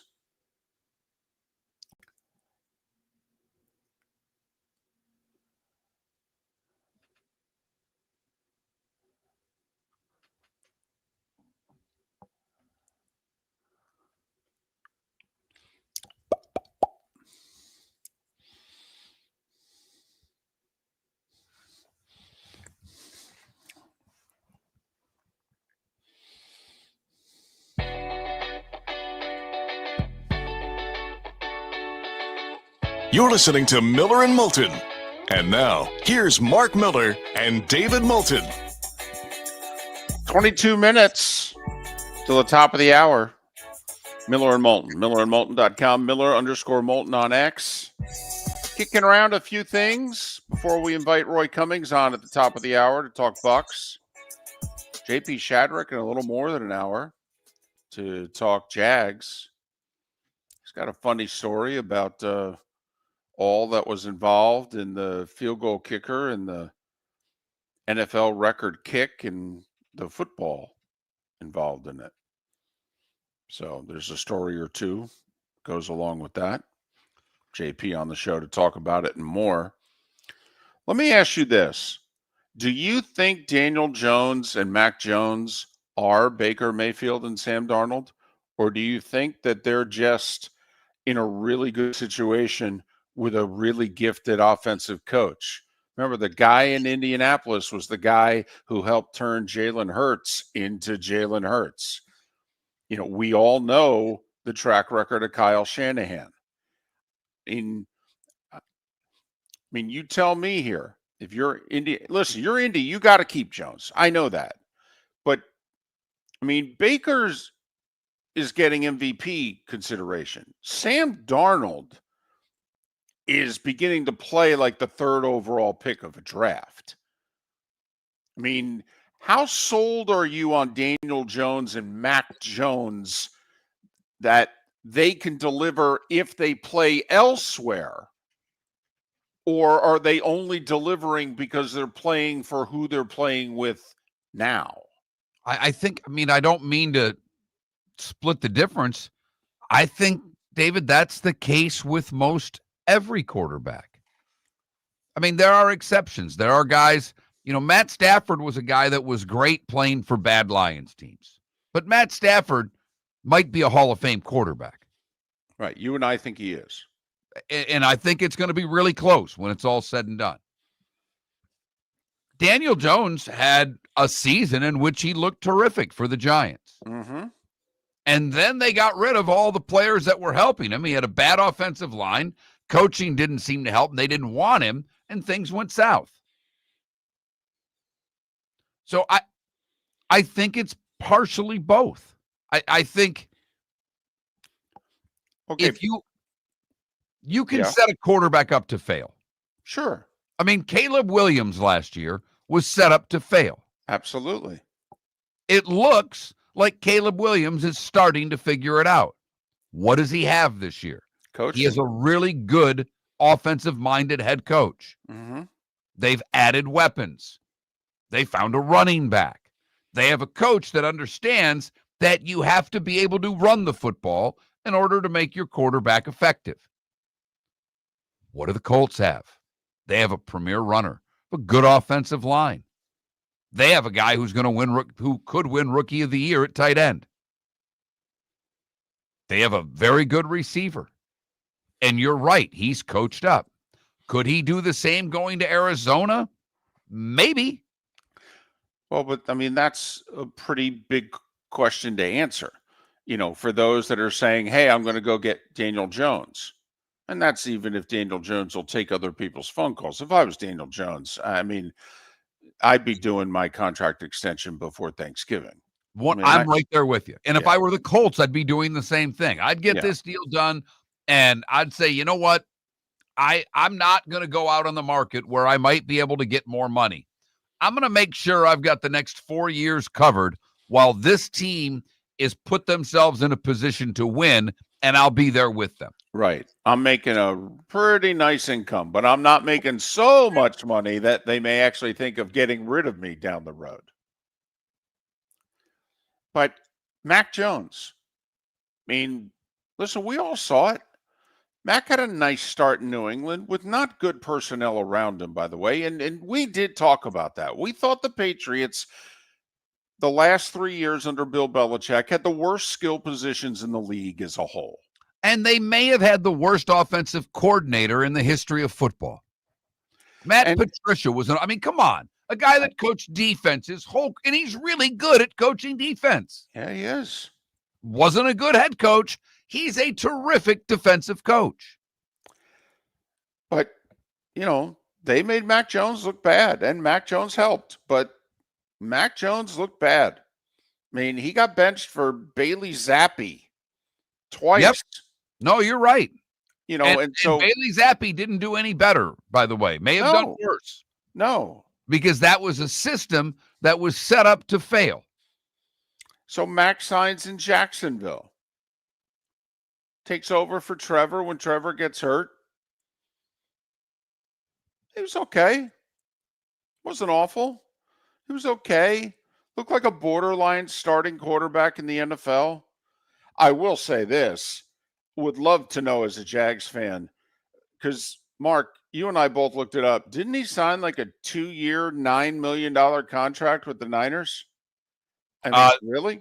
Yeah, I thought it was like 11, but I think it's 11. But regardless, it's chump change. You're Jacksonville. You didn't think Mac Jones was worth $5-6 million? He's from Jacksonville, by the way. never mind the tax difference between Florida and California. You didn't think Mac Jones was worth $5-6 million to be the backup? Anyway. But now when you look at Mac Jones, do you go, oh man, I got to have him? Because that's where you need to be if you and I are running the Jets or the Saints or the Dolphins. Oh, I got to get this guy. Daniel Jones. Oh, I got to get this guy. I mean, come on now. We all saw Daniel Jones the last 2 years in New York. He was broken. Now the Giants are broken, but he was broken. I mean, that's why, and as I'll just talk for 30 seconds as a Giants fan. The Saquon thing, that's one thing. The Daniel Jones thing is another. Saquon was still a terrific player when the Giants decided not to keep him. That's idiotic. They all should have been fired. Okay? Daniel Jones was done with the Giants. Okay? It would have been insanity to keep Daniel Jones. Insanity. Daniel Jones was worse with the Giants than Tua is now with the Dolphins. And who's advocating for the Dolphins to keep Tua? There was no one who thought Daniel Jones should remain with the Giants and continue to be their quarterback. No one. He was done there. He sucked. It was over. They had broken him. He was broken there. He was Jim Plunkett in New England for a historical reference. He needed to go somewhere else and get rehabilitated. And I don't know if Tua can ever be good.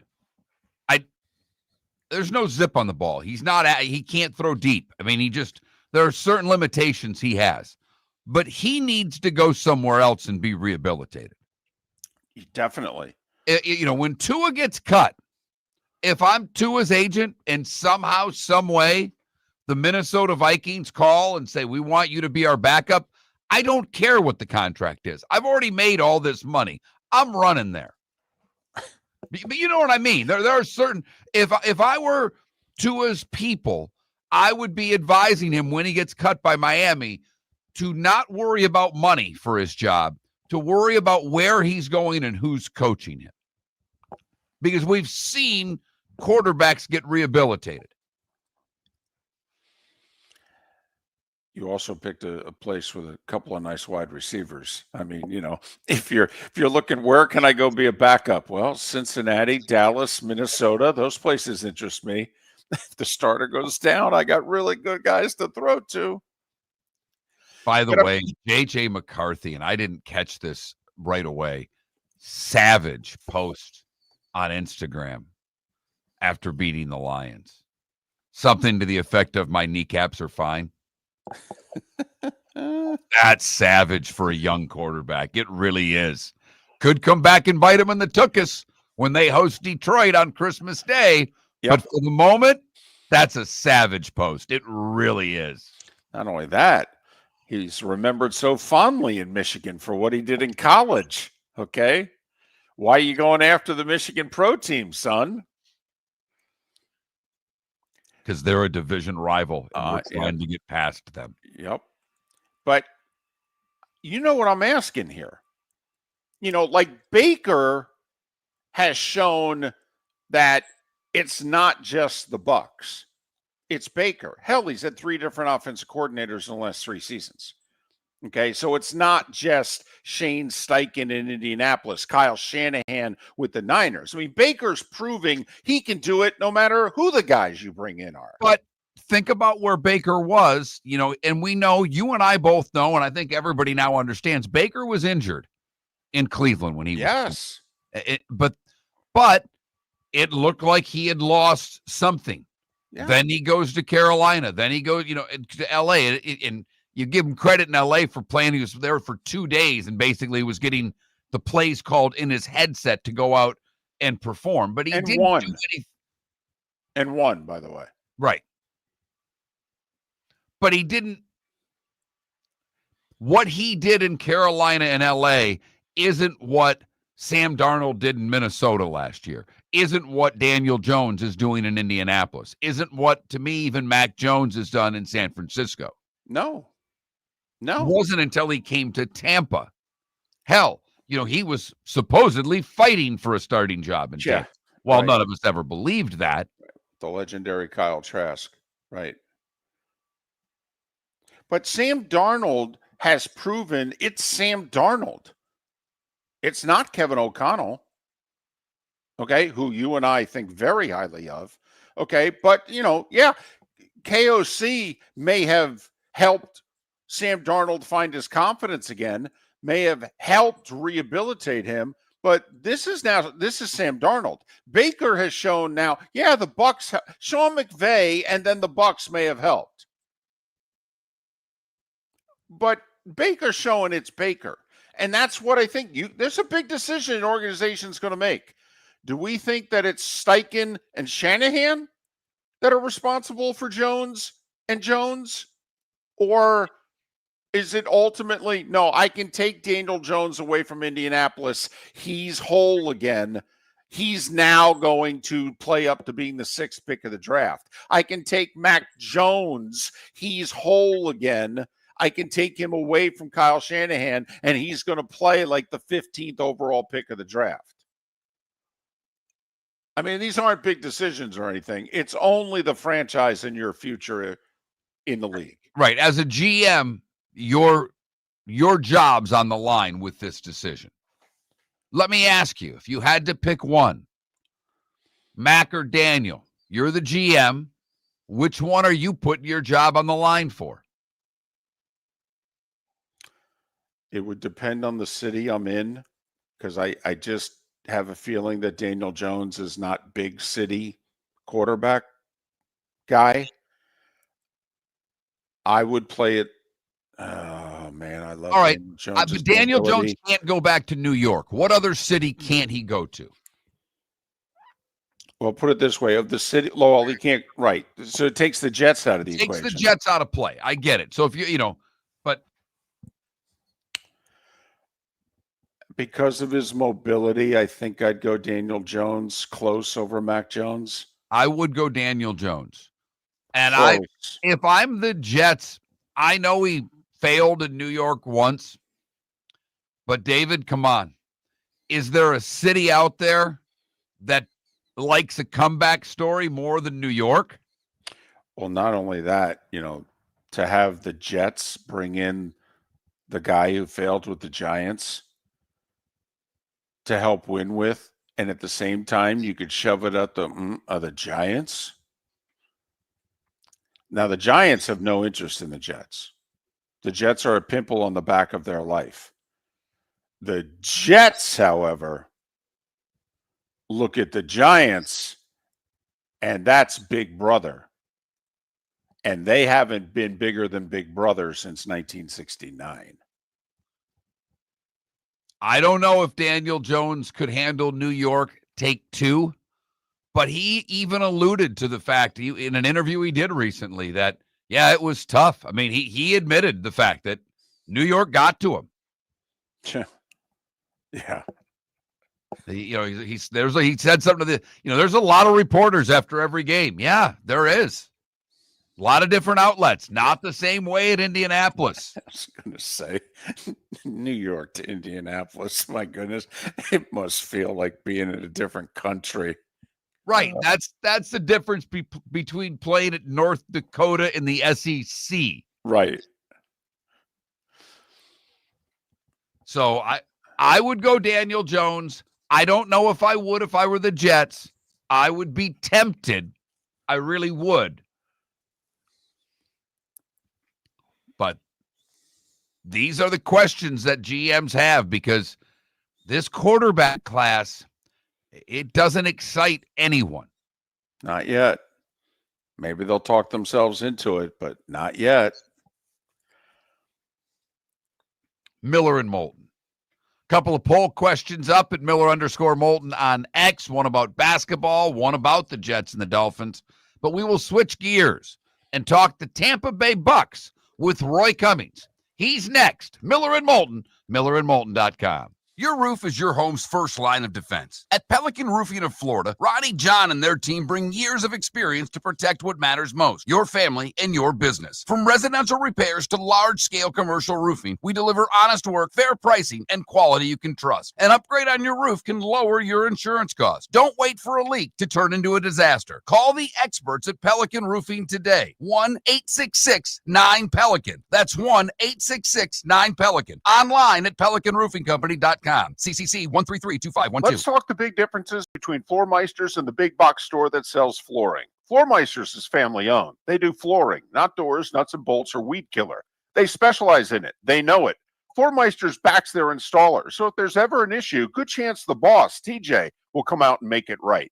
Floor Meisters prices beat the box stores every day of the week. When you think flooring, think Floor Meisters in Naples. FloorMeisters.com. Real people, real prices, real quality selection. The Floor Meisters, just keeping it real. Football season is back, and celebrate your game day with Jimmy the Beef Guy. We're talking tender, juicy Chicago beef sandwiches. Whether your party's for 10, 100, or 200, bring game day to your house with Jimmy the Beef Guy. The catering packages come with the beef, the gravy, the peppers, the bread, everything you need. 2 convenient locations, Fort Myers and Bonita Springs. Skip the ordinary and bring the beef. Jimmy the Beef Guy, Chicago flavor, Southwest Florida style. Call today or visit jimmythebeefguy.com. Tell him Miller and Moulton sent Mark Miller for Sleep Treatment Direct. They are helping me with sleep apnea. And by helping me, I mean curing me. No more CPAP machine, no more snoring, no more tossing, no more waking up exhausted. Their expert team got me the right treatment, fast and hassle-free. If you want to feel energized and get rid of your snoring, call Sleep Treatment Direct today.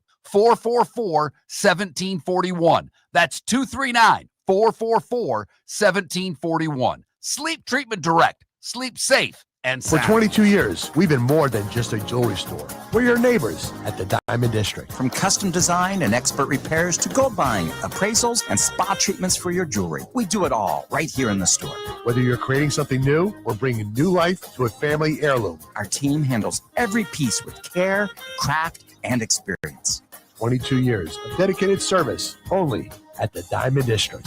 Visit Jason and Todd at the Diamond District. This year during Thanksgiving week, Fort Myers takes the national stage, hosting not one but 2 elite women's college basketball tournaments, the Fort Myers Tip-Off and Coconut Hoops, both featuring Power 4 teams and nationally ranked programs. Few places in the country can showcase this level of talent. We're proud that Fort Myers is one of them. Don't miss your chance for tickets. Go to visitfortmyers.com/basketball.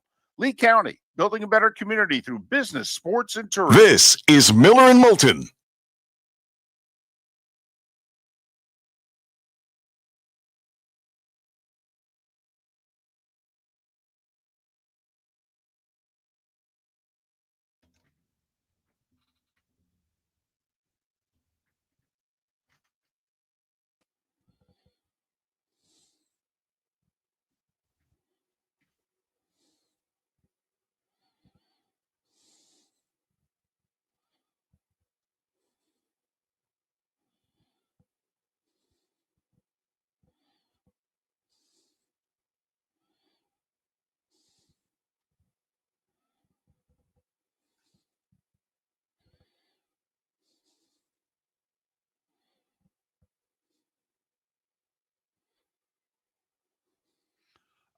Yeah, I think it does, David. Yeah, if I'm reading that right, yes. That's how I read it. If they're continuing as an advertiser,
Roy's up.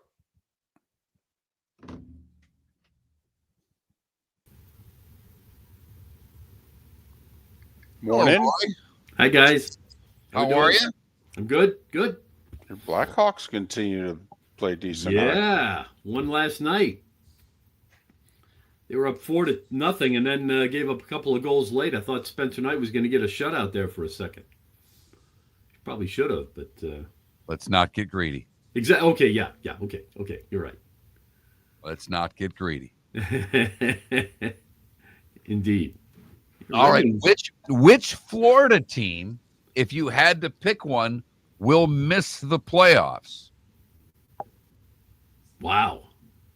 Right now, huh? Florida. I'd It's a lot probably to come lean back that from. way too, but I think they both make it. But Yeah, I do 'cause too. I don't think there's any way the Red Wings can sustain this early success they're having. I don't know, man. The league's all topsy-turvy all of a sudden. Anaheim I in know. first place. Yeah, it's interesting. Youth and speed right now is winning out. Yes, it is. Indeed. But I do wonder about some of these teams, like they are not built for the spring. Right. Well, yeah. And There's a lot of these teams that have a lot of young speed, but they have no heaviness to them at all. yeah, that's a really good point.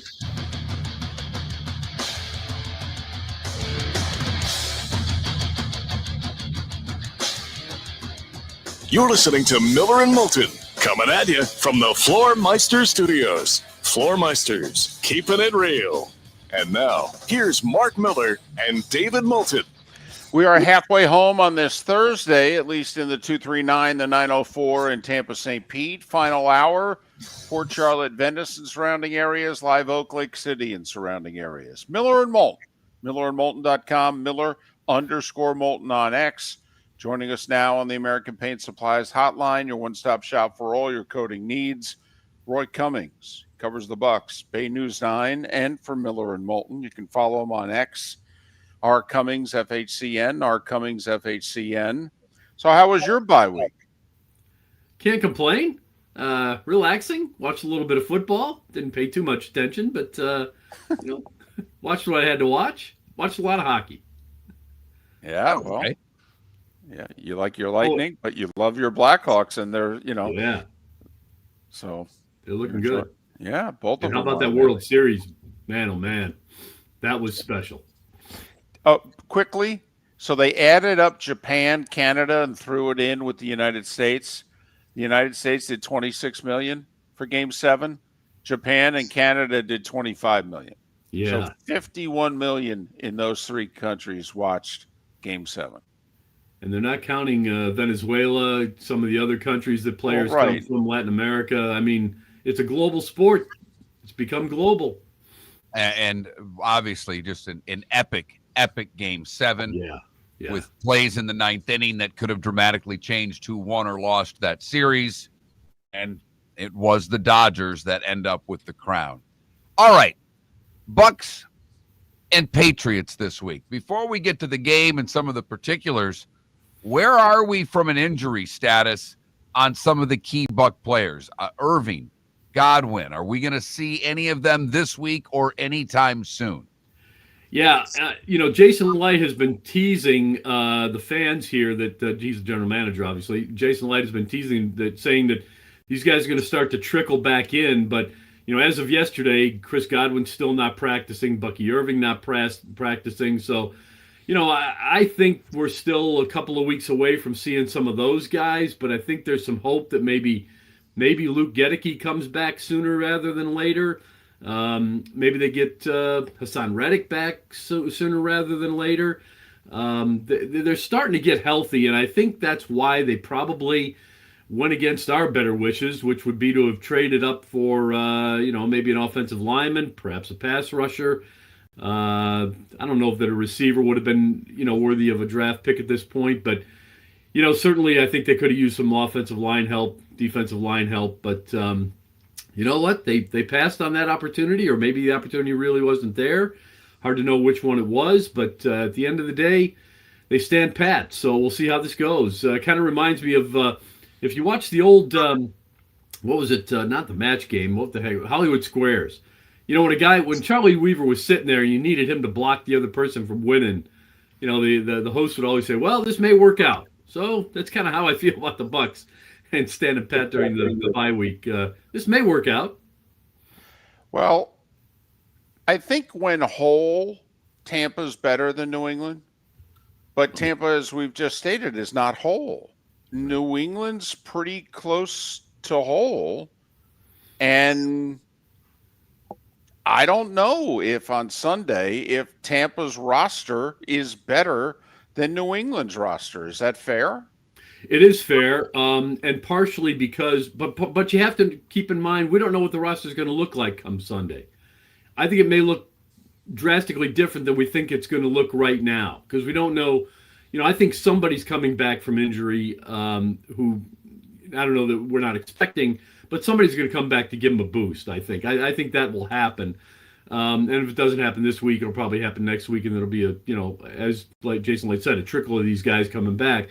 But, I also don't know that New England hasn't been playing over their head a little bit.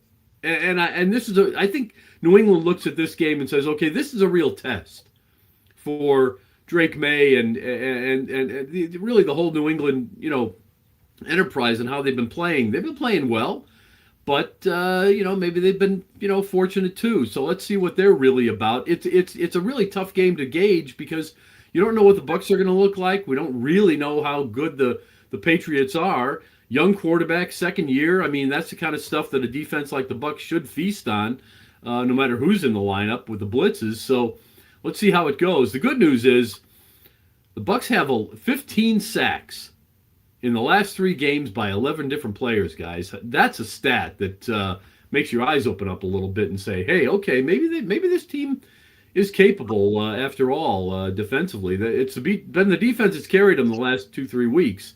If that continues, that'll be helpful for sure. Well, and it's a great stat, Roy, because you look at Drake May and the Pats. They got Diggs, but other than that, there's not a lot of weapons. Right. The running game has been topsy turvy. May's the guy that gets it done. I mean, what he does with his legs, and that I guess would be my only concern. When you blitz him, are you leaving paths open for a quarterback to escape and get big chunk plays with his legs?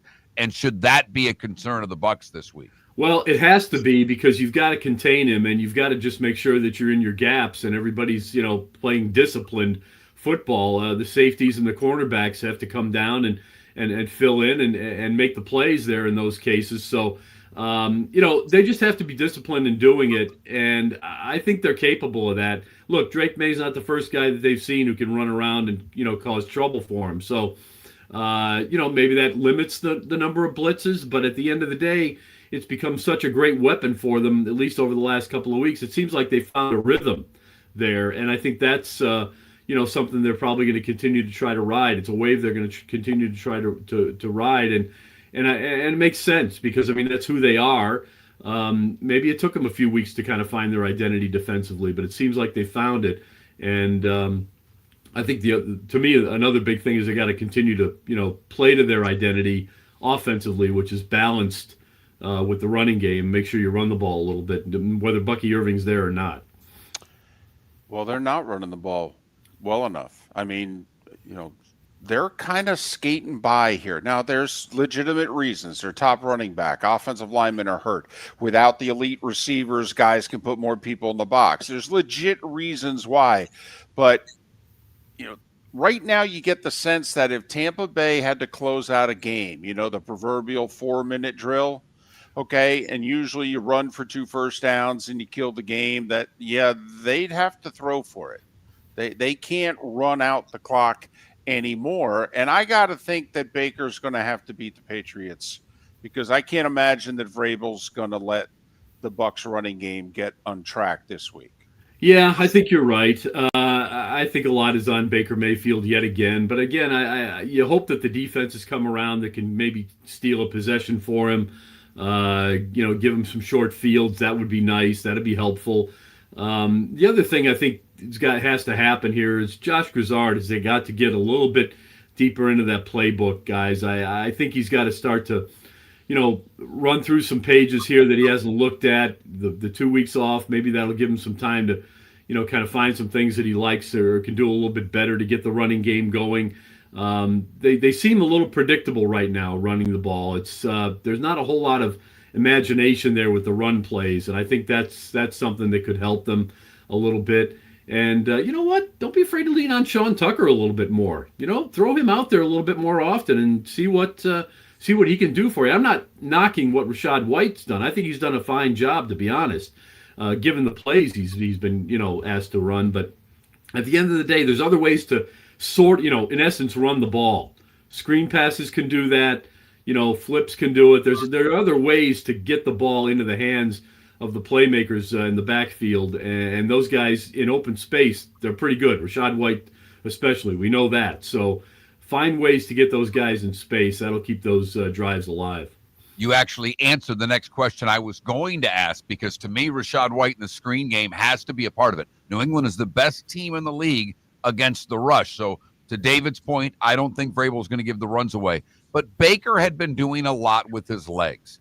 Detroit put a spy on him. New Orleans didn't allow Baker to run. It seems that teams have really taken away what Baker has done well, and that's, get those third down runs, be able to move the chains and keep things going. And New England's another really good third down team. So you don't want designed runs for Baker, but it certainly seems that now teams have reacted to what the success Baker was having early. They got to figure out a way to get that back, Roy. Yeah, you're right. And a lot of what Baker did was just, by chance. I mean, it's just, he's in the moment and he sees an opening and he goes. That's not going to change. That's going to continue, and that's where he's going to have to make his yards. But, a design run here or there, that'll certainly wake up a defense. That'll do it. Again, that's why I think Josh Grizzard has got to get a little bit more creative here, get a little bit deeper into the playbook and find some plays that they haven't run. Clearly, the league has adjusted to Baker Mayfield a little bit. It's been tougher for him. The receivers have to get open, too, in the passing game. That's another thing that's got to happen and be a little bit better at. Obviously, we know that they've got to do a better job of protecting him. So a lot of little things have to happen in order for the big victory to come. So we'll see where it goes, but I still think they're quite capable of it. It's a good test for both teams, no doubt about that. The Bucs coming off the bye week, you got to think hopefully Baker's a little healthier. I think his health probably limited him a little bit in the last game or two. Hopefully he's had a chance to heal up a little bit. That would be big for them, but if that's not the case, well, they could be rough sledding for him. All right, 60 seconds. Your gut feeling when you heard the news the Eagles had traded a third-round pick for Jalen Phillips. Did you go, that should have been the Bucs? I know they've had 15 sacks from 11 different guys, but they've had to blitz all those guys to get those sacks. Do you think that the Bucs should have given up a third for Jalen Phillips? Look, I was willing to give up a first for Crosby or someone of that level. So yes, I agree. I think that would have been a fine move. But you know what? Maybe it just does. For whatever reason, it didn't happen, and I certainly would have done it. Again, I think the Buccaneers draft picks are going to be in the lower third of the selection order. I think it's worth it because you think you're going to get there. You need that. But again, they know things that we don't know. I hate to give them the benefit of the doubt there as much as I am, but at the end of the day, maybe they know Hassan Reddick's coming back. Maybe they got ways to get him going. It would sure be nice to have that extra, pass rusher, though. I think they need it. But you know what? Maybe we'll all be proven wrong. Maybe they'll find what they need out of what they've got. Roy Cummings covering the Bucs for Bay News 9 and Miller and Moulton. Follow him on X at rCummingsFHCN. Roy, as always, enjoy your hockey. Enjoy the game. We'll talk next week. All right, guys. Thanks for having me as always. And Roy will be watching MLB Network later today because baseball free agency starts in 9 hours. Miller and Moulton. Your roof is your home's first line of defense. At Pelican Roofing of Florida, Ronnie John and their team bring years of experience to protect what matters most, your family and your business. From residential repairs to large-scale commercial roofing, we deliver honest work, fair pricing, and quality you can trust. An upgrade on your roof can lower your insurance costs. Don't wait for a leak to turn into a disaster. Call the experts at Pelican Roofing today. 1-866-9-PELICAN. That's 1-866-9-PELICAN. Online at pelicanroofingcompany.com. CCC 1332512. Let's talk the big differences between Floor Meisters and the big box store that sells flooring. Floor Meisters is family owned. They do flooring, not doors, nuts and bolts, or weed killer. They specialize in it. They know it. Floor Meisters backs their installer, so if there's ever an issue, good chance the boss, TJ, will come out and make it right. Floor Meisters prices beat the box stores every day of the week. When you think flooring, think Floor Meisters in Naples. Floormeisters.com. Real people, real prices, real quality selection. The Floor Meisters, just keeping it real. American Paint Supplies, for nearly 30 years, is your one-stop shop for all your coating needs. If you are a designer, a contractor, a professional painter, or a weekend warrior, American Paint Supplies is the place where experts go to get expert solutions. At 6100 Shirley Street in Naples off of Pine Ridge, American Paint Supplies delivers the best solutions with the best products with the best support. Meet Gene and his team today at American Paint Supplies. Call 239-566-2700. That's 566-2700 or online at AmericanPaintSupplies.net. This year during Thanksgiving week, Fort Myers takes the national stage, hosting not one but two elite women's college basketball tournaments, the Fort Myers Tip-Off and Coconut Hoops, both featuring Power 4 teams and nationally ranked programs. Few places in the country can showcase this level of talent. We're proud that Fort Myers is one of them. Don't miss your chance for tickets. Go to visitfortmyers.com/basketball. Lee County, building a better community through business, sports, and tourism. This is Miller and Moulton.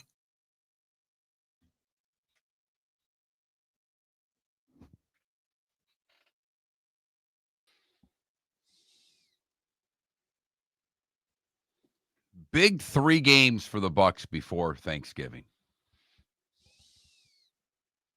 Bills and Rams on the other side. Mm-hmm.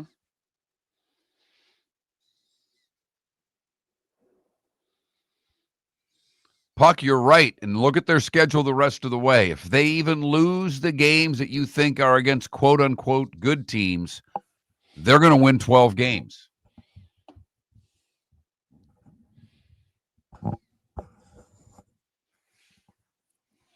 I mean, even if the Bucs beat them this week, Jets should be a win. At Bengals, they'll be favored. Home for the Giants, they'll be favored. Then Bills and Ravens. Let's just say they lose both. Then it's at the Jets, at the Dolphins.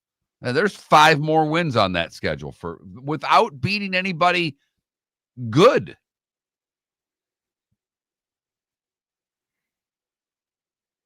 And 4 if they lose to the Bengals. So, I mean, the Patriots are a playoff team. Like, I think you can write that down right now.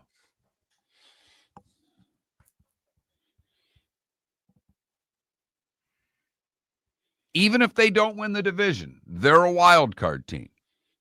I don't think there are 2 teams that are getting. Now, I will say if the Steelers lose the division and get to 11, that would be interesting.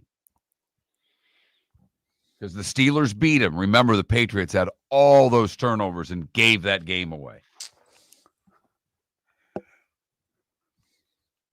You know, do the Chargers have 5 more wins in them to get to 11?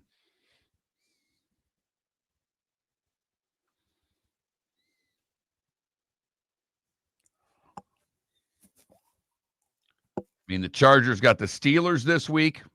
It's a, pseudo home game. It'll be 50-50. At the Jags, they play the Raiders. Home for the Eagles. At the Chiefs. At the Cowboys. Home for the Texans. At the Broncos. I don't know. Is there 5 on there for them?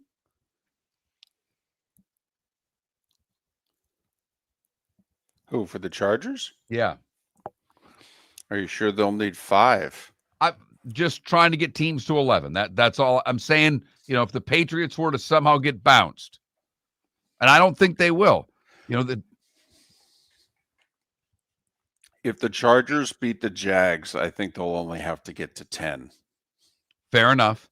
How many do the Chiefs get to? I mean, off the bye, they're at the Broncos, home for the Colts, at the Cowboys, home for the Texans, home for the Chargers. They got the Titans and the Raiders and the Texans, and the Cowboys. So they got 4 games that are, should be wins.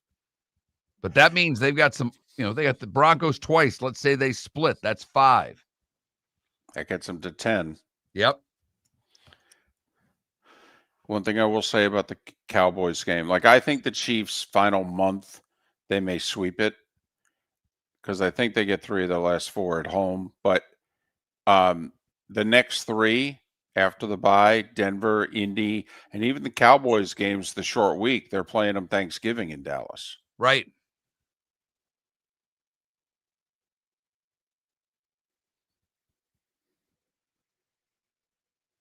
I mean, the Jags, if they can get this week against a backup, take the Chargers game out of it.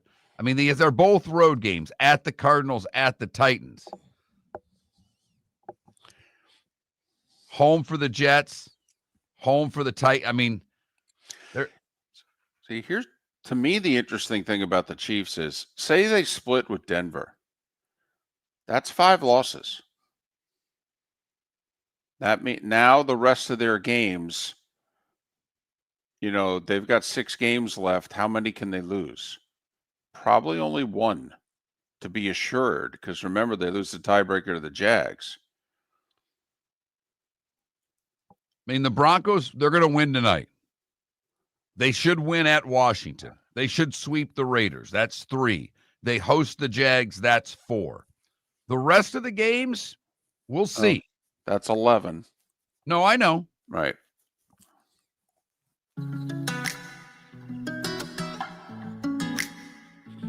Welcome back to Miller and Moulton. Text the guys what's in your mind at 21,000.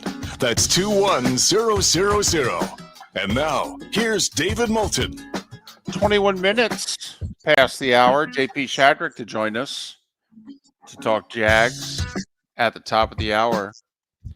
So, something has happened here in the last half hour. It's not a huge story, but it's noteworthy. So, ESPN Bet is done, right? I mean, as of the end of this month, I can't read it any other way.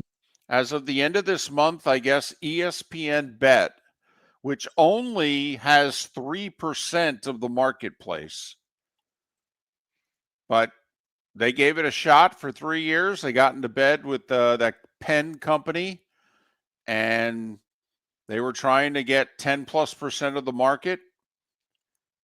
And obviously, these DraftKings, FanDuel, they've, in the state of Florida, it's only one. It's the Hard Rock. But elsewhere, there's a lot of FanDuel and DraftKings and other places that you can go.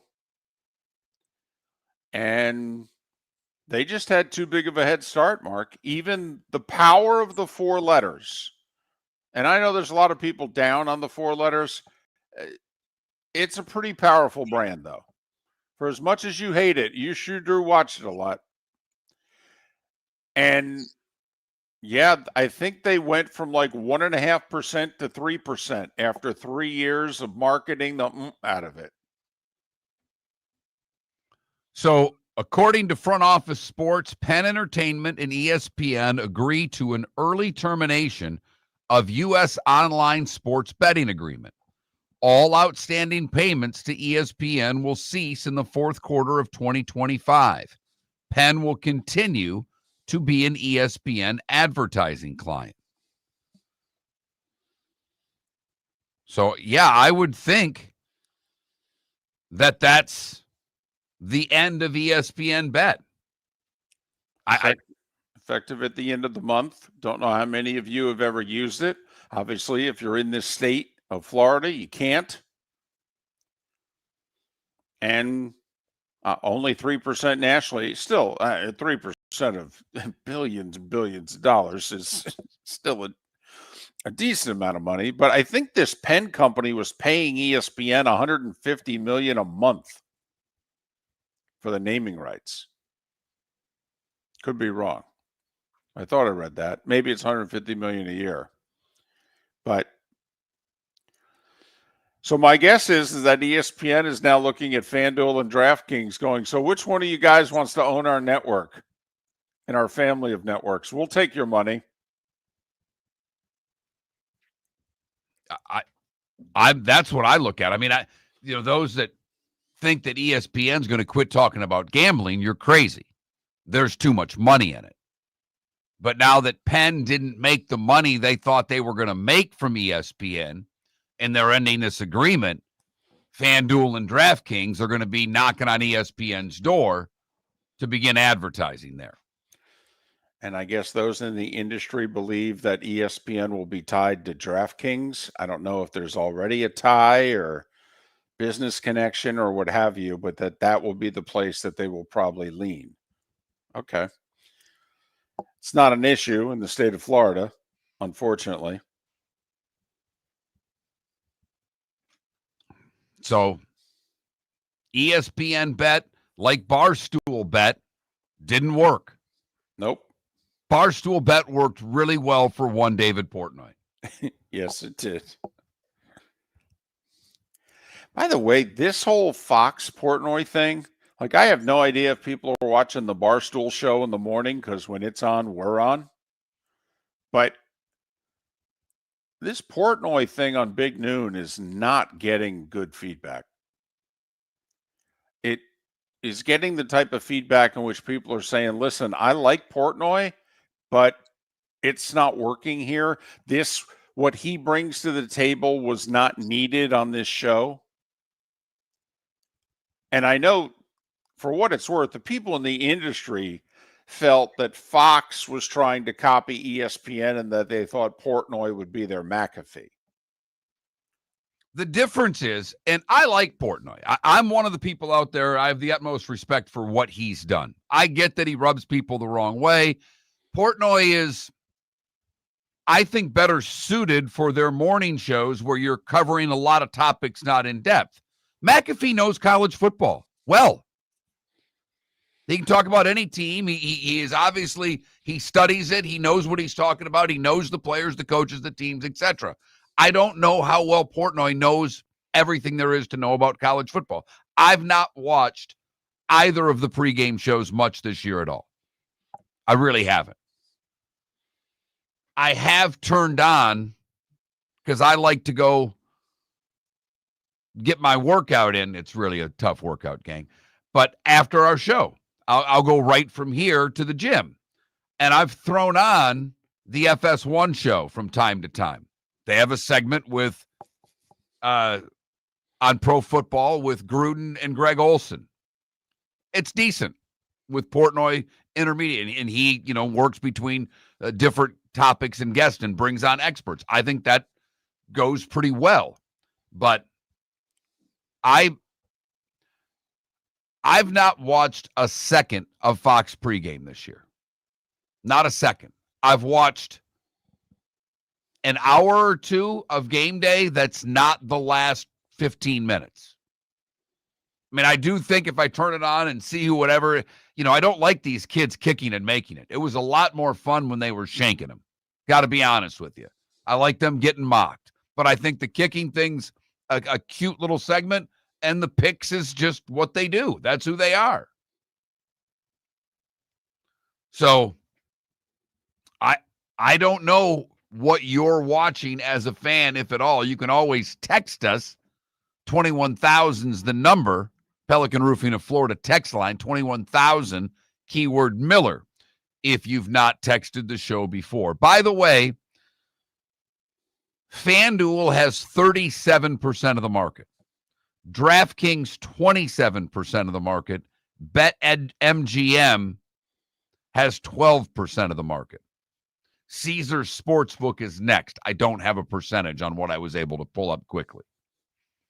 So those are your top four in the online sports betting market. Obviously, as David said, here in Florida, it means nothing to us. we're really hoping it was going to mean a lot to us. Trust me. There's no two guys that wanted FanDuel draft. I would love this segment to be brought to you by one of those online gaming companies. Changed our life. It really would have. That's not an overstatement. Would have changed our world. And, for those asking what percentage Hard Rock has, it's got to be minuscule. They're only in one state. I know they're trying to expand what they're doing, but they have Florida. Not much else. So they don't even show up in what I'm pulling up. Again, it was a pretty quick search because I didn't realize David was going in this direction. And so it was a quick search. But, Hard Rock's a Florida thing. But ESPN Bet, which has 3% of the market, looks like it's done sometime this year. End of the month, I believe. I think they effective December 1st, which is a Monday. So basically, 3.5 more weeks for those of you. You need to decide what it is you'll do. I don't think it affects a lot of people in the state of Florida, though. Just when they travel.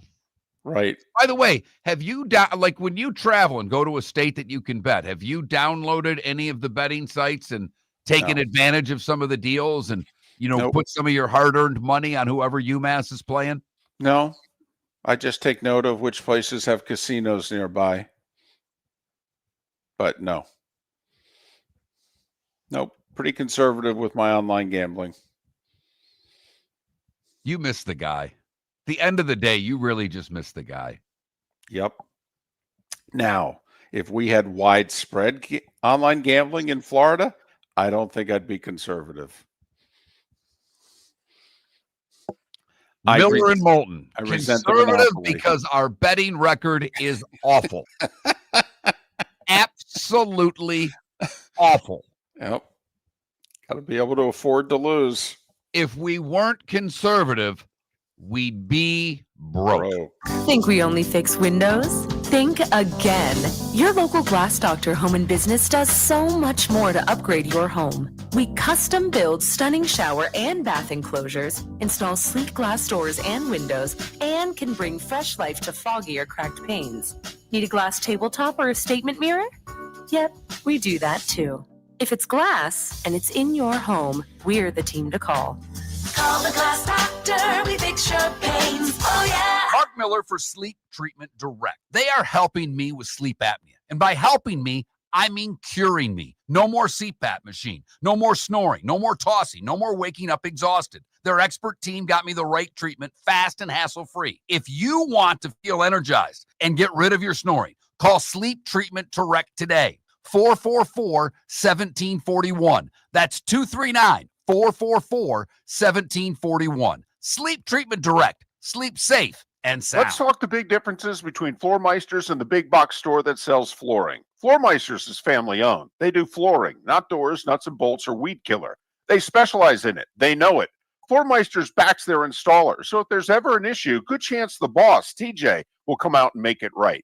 Floormeister's prices beat the box stores every day of the week. When you think flooring, think Floormeisters in Naples. Floormeisters.com. Real people, real prices, real quality selection. The Floormeisters, just keeping it real. American Paint Supplies, for nearly 30 years, is your one-stop shop for all your coating needs. If you are a designer, a contractor, a professional painter, or a weekend warrior, American Paint Supplies is the place where experts go to get expert solutions. At 6100 Shirley Street in Naples off of Pine Ridge, American Paint Supplies delivers the best solutions with the best products with the best support. Meet Gene and his team today at American Paint Supplies. Call 239-566-2700. That's 566-2700 or online at AmericanPaintSupplies.net. This is Miller and Moulton.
Welcome back to Miller and Moulton. Text the guys what's in your mind at 21,000.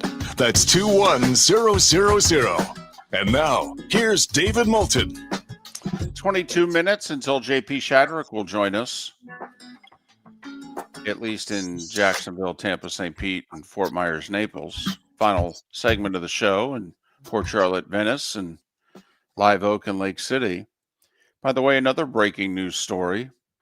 It appears as if Eric Spoelstra's house has been completely burned down. A fire broke out overnight. Heat were in Denver. I think the team got back, around 6 a.m. And apparently the fire had started a couple hours earlier. Don't know if anybody was in the house, but Eric Spoelstra's house is apparently burned to the ground. Terrible. Hope, obviously, that there was no one in it, and if so, that everyone's okay.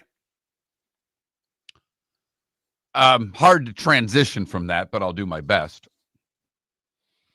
Looking at the current college football playoff rankings. Okay. And we all know this is going to change. Uh-huh. I get it. But these are your first round matchups. What one, if any, are you excited about? Georgia's currently the 5 seed. They would play Memphis or the American winner, basically, is what they're saying. But right now, they are predicting Memphis. Texas Tech would host Oregon. Now, I'm in. That one excites me. I'm with you.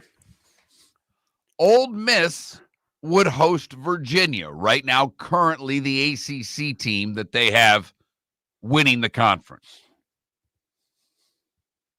And BYU would host Notre Dame. Now, Texas Tech and BYU play this week. There's no way that BYU and Texas Tech will both be hosting games in the first round. I don't see that happening. Right. I think right now, if you're a Big 12 fan, you're just hoping to get 2 teams in. I do think it's going to take a lot for the current 4 teams that are given buys to not get buys. Ohio State, Indiana, A&M, and Alabama. Which of those teams do you think is, if I were to say bet on one of these teams to not get a bye, what team would you bet on? A&M. A&M still has to play at Texas. Then in theory, A&M has to play the SEC championship game. They could lose both.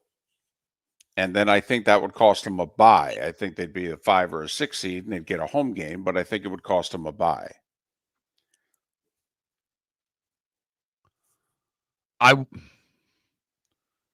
If they're in the SEC championship game, win or lose, I think both of those teams are getting a bye.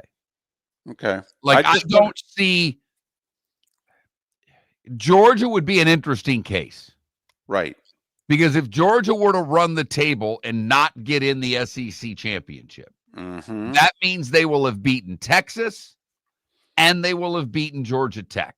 Right.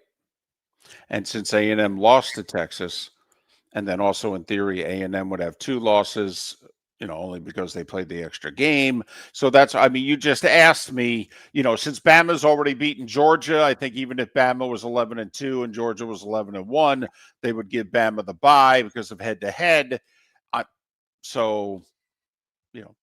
I think both Indiana and Ohio State will get buys, even though what's interesting is if Michigan were to beat Ohio State again, they could conceivably knock Ohio State out of the Big Ten title game. Because if Michigan wins out, they would go to the Big Ten championship game before Ohio State because they'll finish tied in the standings and they will have beaten them. throw Memphis and Virginia out because we know that an ACC team and a group of 6 team will be represented in the college football playoff. Mm-hmm. Looks like the ACC, based on the rankings, could change. Louisville could end up being that team, George. I get it. There's plenty of teams that could end up winning the ACC. But I'll take the rest. Georgia, Ole Miss, BYU, Texas Tech, Oregon, Notre Dame. Most likely of those teams to not make the college football playoff. Texas. Texas still has to. Didn't you say Texas? No, no, I said Texas Tech. Sorry. Texas is not in. Again, right now, these are the teams that are in, not counting the ACC champ and whoever gets in from group of 6. Georgia, Ole Miss, BYU, Texas Tech, Oregon, Notre Dame. Which team do you think is most likely to get bounced? Doesn't BYU have a brutal schedule to finish? They have a difficult schedule. Beginning with Texas Tech this week. Well, they had it. I believe they had it last week because they were they've been on. I mean, they just keep going on the road and winning games. Yeah, it's true. They went to Iowa State last week and won. They are at Texas Tech this week. They finish with TCU, at Cincinnati, and home for UCF. I don't see more than Cincinnati kind of showed what they are when they got pounded last week. I mean, they lost 45-14 to Utah. They're more of what we thought they were at the beginning of the season. They've played over their skis and won some games. So I don't see BYU. If they lose this week at Texas Tech, which they're predicted to lose, it's a 10.5-point game. I don't see them losing again after that. I just wonder if the second Big 12 spot is vulnerable. To a 5th SEC team? Yep. And I will say, no one's talking about it now, but the possibility of a 4th Big 10 team. Washington, Iowa, and USC. If one of those 3 wins out, and oh, by the way, Michigan, if one of those 4 teams wins out, unless one of them does so at Oregon's expense, in which both USC and Iowa and Washington play Oregon, unless the committee is prepared to put Oregon out, the Big Ten would have to garner serious consideration for a 4th, because if any of those 4, USC, Iowa, Washington, or Michigan, win out, they will be 10-2. And if you think a 10-2 SEC team will never be left out, how many of you think a 10-2 Big Ten team will be left out? I will say, what would be fascinating to me is I don't know who goes. If Virginia obviously wins out, they go to the ACC championship. I have no idea who they're going to play because there are 5 one-loss ACC teams. And there's a possibility that the team, say there's 2 or 3 that end up tied, Mark, that they will all not have played each other. Right. But if Georgia Tech runs the table and doesn't play in the ACC championship, and they're 11-1 and haven't beaten Georgia, aren't they in? You would think.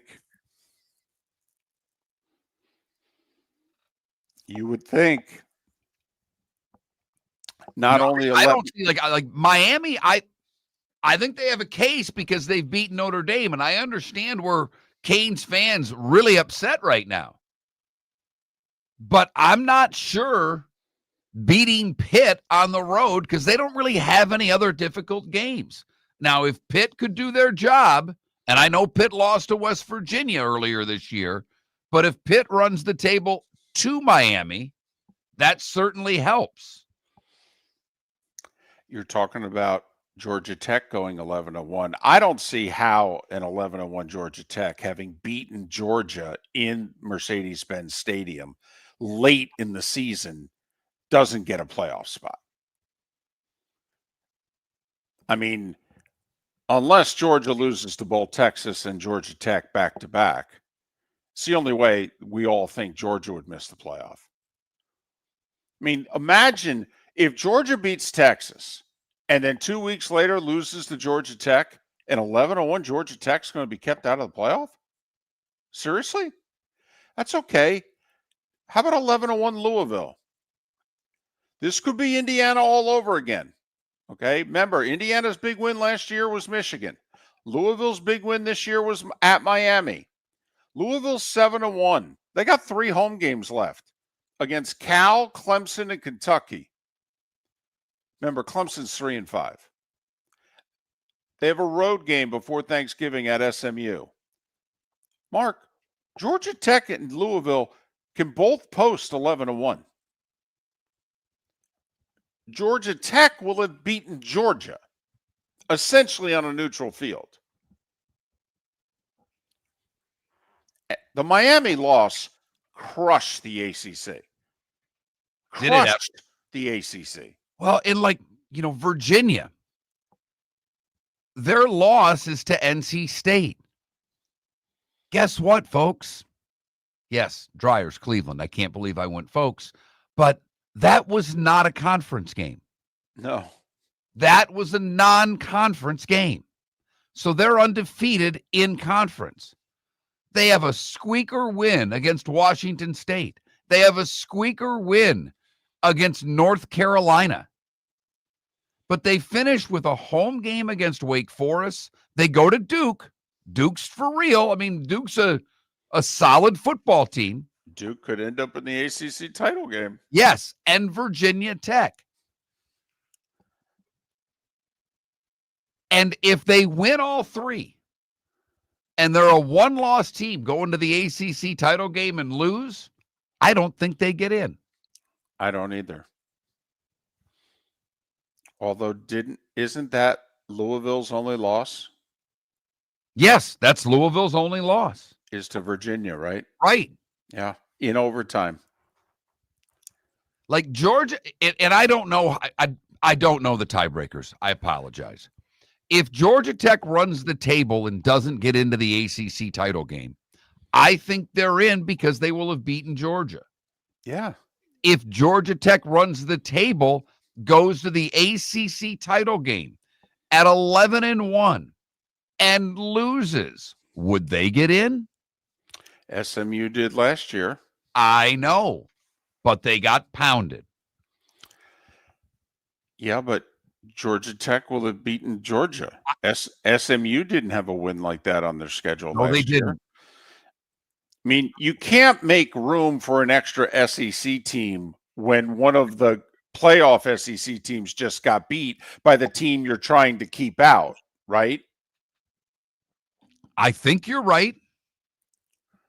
I want to believe you're right. But if you're putting, 2 ACC, 2 Big 12, and Notre Dame, someone's taking it on the chin, David. So the ACC, I think, only gets one team. Georgia Tech is the team that, to me, has the best shot to give the ACC 2 teams because they have Georgia. There's no other ACC game that's going to be played the rest of the year that will be as significant as the Yellow Jackets and the Dogs. So I wonder if the big, to me, I think it matters. I think margin of, let's just say Texas Tech wins. If Texas Tech beats BYU in a close game, well, then they both can go. But if Texas Tech beats them twice, if they beat them and then they play again in the Big 12 championship game and beat them again, is BYU going? at 11-2, having lost to Texas Tech twice? I think the one scenario that no one's talking about, and we don't really have time to get into it right now, we're discussing ways that the ACC and the Big 12 can eat each other up. You do know there's still time for the SEC to do that, right? I mean, Yes. there's enough games scheduled against teams in which, if you look at the standings, there may only be 3 SEC teams with 1 loss or less in conference.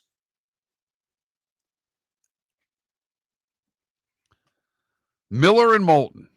We'll switch gears and talk to J.P. Shadrick next.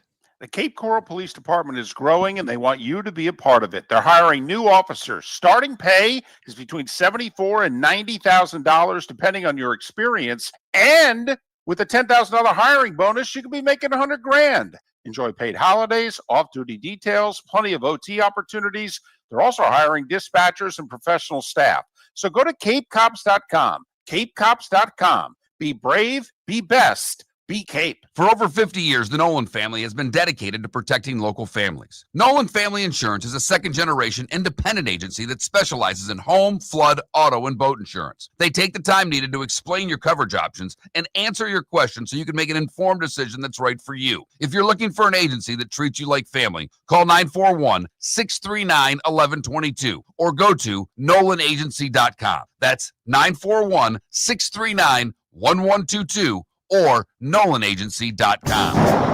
Got a cracked window or foggy glass? Don't wait for the next storm to make it worse. Your local Glass Doctor Home and Business is just down the road and ready to help. From leaky frames to shattered panes, we've got the tools and the know-how to get your home or business storm ready. With flexible scheduling and our done right promise, you'll be in good hands. So before or after the weather hits, call your neighbors at Glass Doctor. Glass Doctor, Glass Doctor.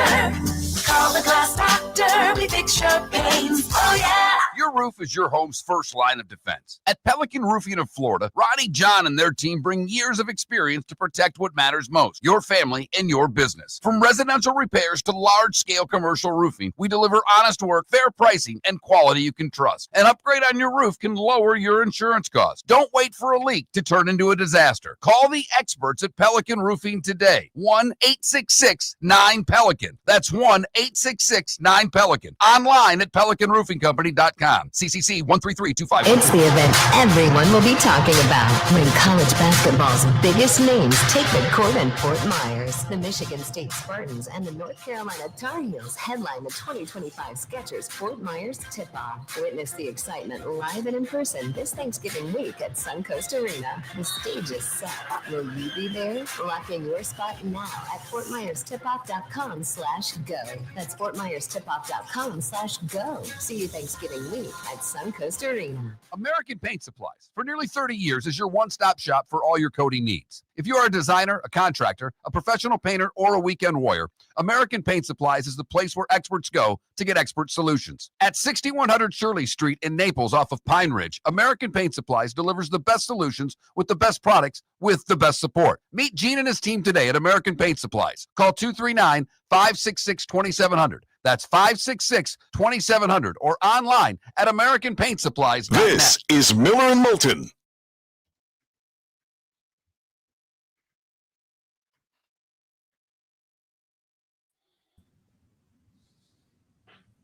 Thank you, thank you, thank you.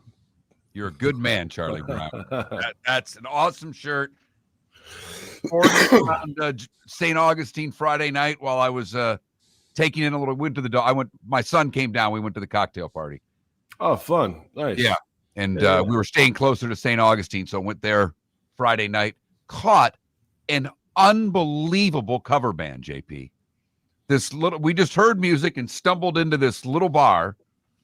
And it turns out the guy that owned it kind of got on stage and talked, and 2 guys own a little studio, and this band played for him for Halloween, and they're not a normal band.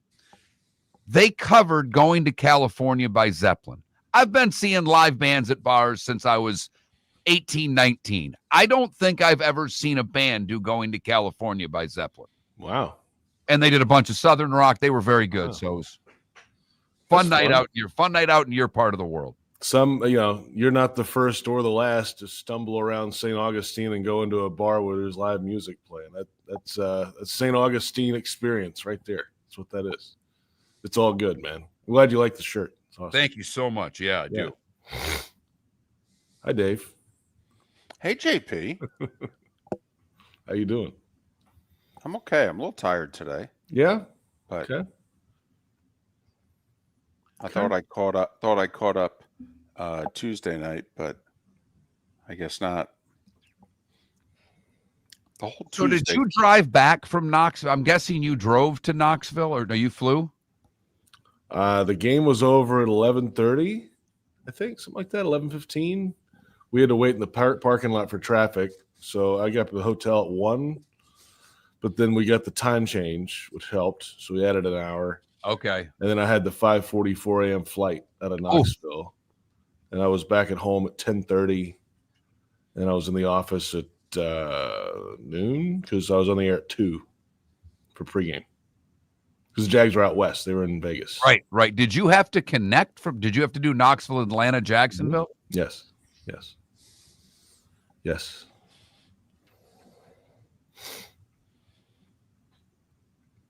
Which I'd never really flown in the Knoxville airport before. I'd never been in there. I'd always driven there. I had always driven. Yeah. Haven't done it in a long time, but one of the few times that I decided I was going to fly in morning of the game, it was the Tennessee upset of Alabama when they finally beat them. So what was that, 3 years ago, wasn't it? Yeah, 21 or 22. Yeah. So get to the airport, flight canceled. Turn around, can't get a rental car. Every place is closed at that hour.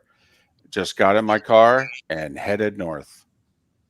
7.5 hours. I was flying 95 north and cutting through the Carolinas, and I went the back way, in which next thing you know, you pull into Tennessee and you're 15 minutes away. Yeah. It's funny. I pulled into the lot by the stadium right as they were pulling in from the hotel. Pulled in at the same time. I had texted them and said, you better find another parking pass because I'm showing up with my car. That's hilarious. Well, it's not that funny. I wasn't in the car, but, that's amazing. So then what I had to do, since I didn't fly, we were taking the bus to Atlanta, and then I was flying out to do the NFL. All right. I had to drive my car to Atlanta. Park it. Right. Okay, at the hotel. Right.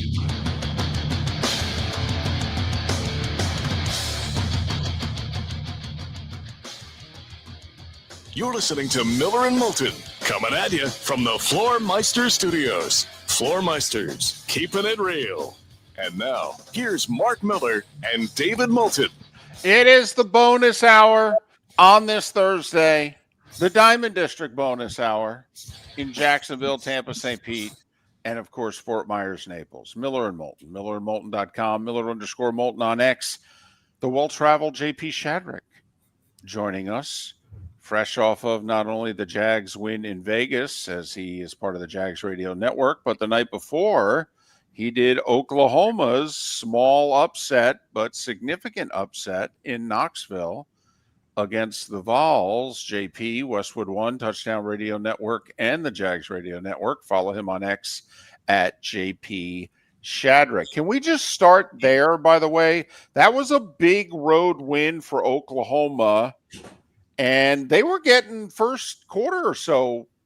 Weren't they getting whacked? Tennessee had in control, and that defensive touchdown changed everything. Yeah, it kind of flipped the whole game. And then that was 3 takeaways in the first half for the Oklahoma defense too. Aguilar was throwing it up down the field, just kind of lofting the ball out there, and got it picked off on the back end a couple times. And then that fumble return really kind of changed the whole tenor of the game, I think. And Oklahoma just found a way. Now, they tried to give it away at the end with the scenarios down the strip 9, and the guy breaks free and stops at the 1. All right, well, they're just going to kneel. They'll force a timeout, kill, a minute and 20. The next play, the quarterback runs it in, And they go down and score a field goal, and here we go again with the onside kick twice. Like what, So that scenario aside, they got the job done. Now Oklahoma's got a long road ahead. I mean, they've got Alabama coming up next, and that's not going to be easy. And their stretch run is really, really tough. So, but as we talked about last week, the de facto elimination game, and pretty much Tennessee can kiss it goodbye. Yeah, they can, and you're right. Oklahoma's at Alabama. They got this week off, at Alabama next week. Did you see enough out of Oklahoma's defense to think, because right now Alabama kind of has it going on. They've got their quarterback's playing really well. That receiver group is probably second to Ohio State as the best group in the country.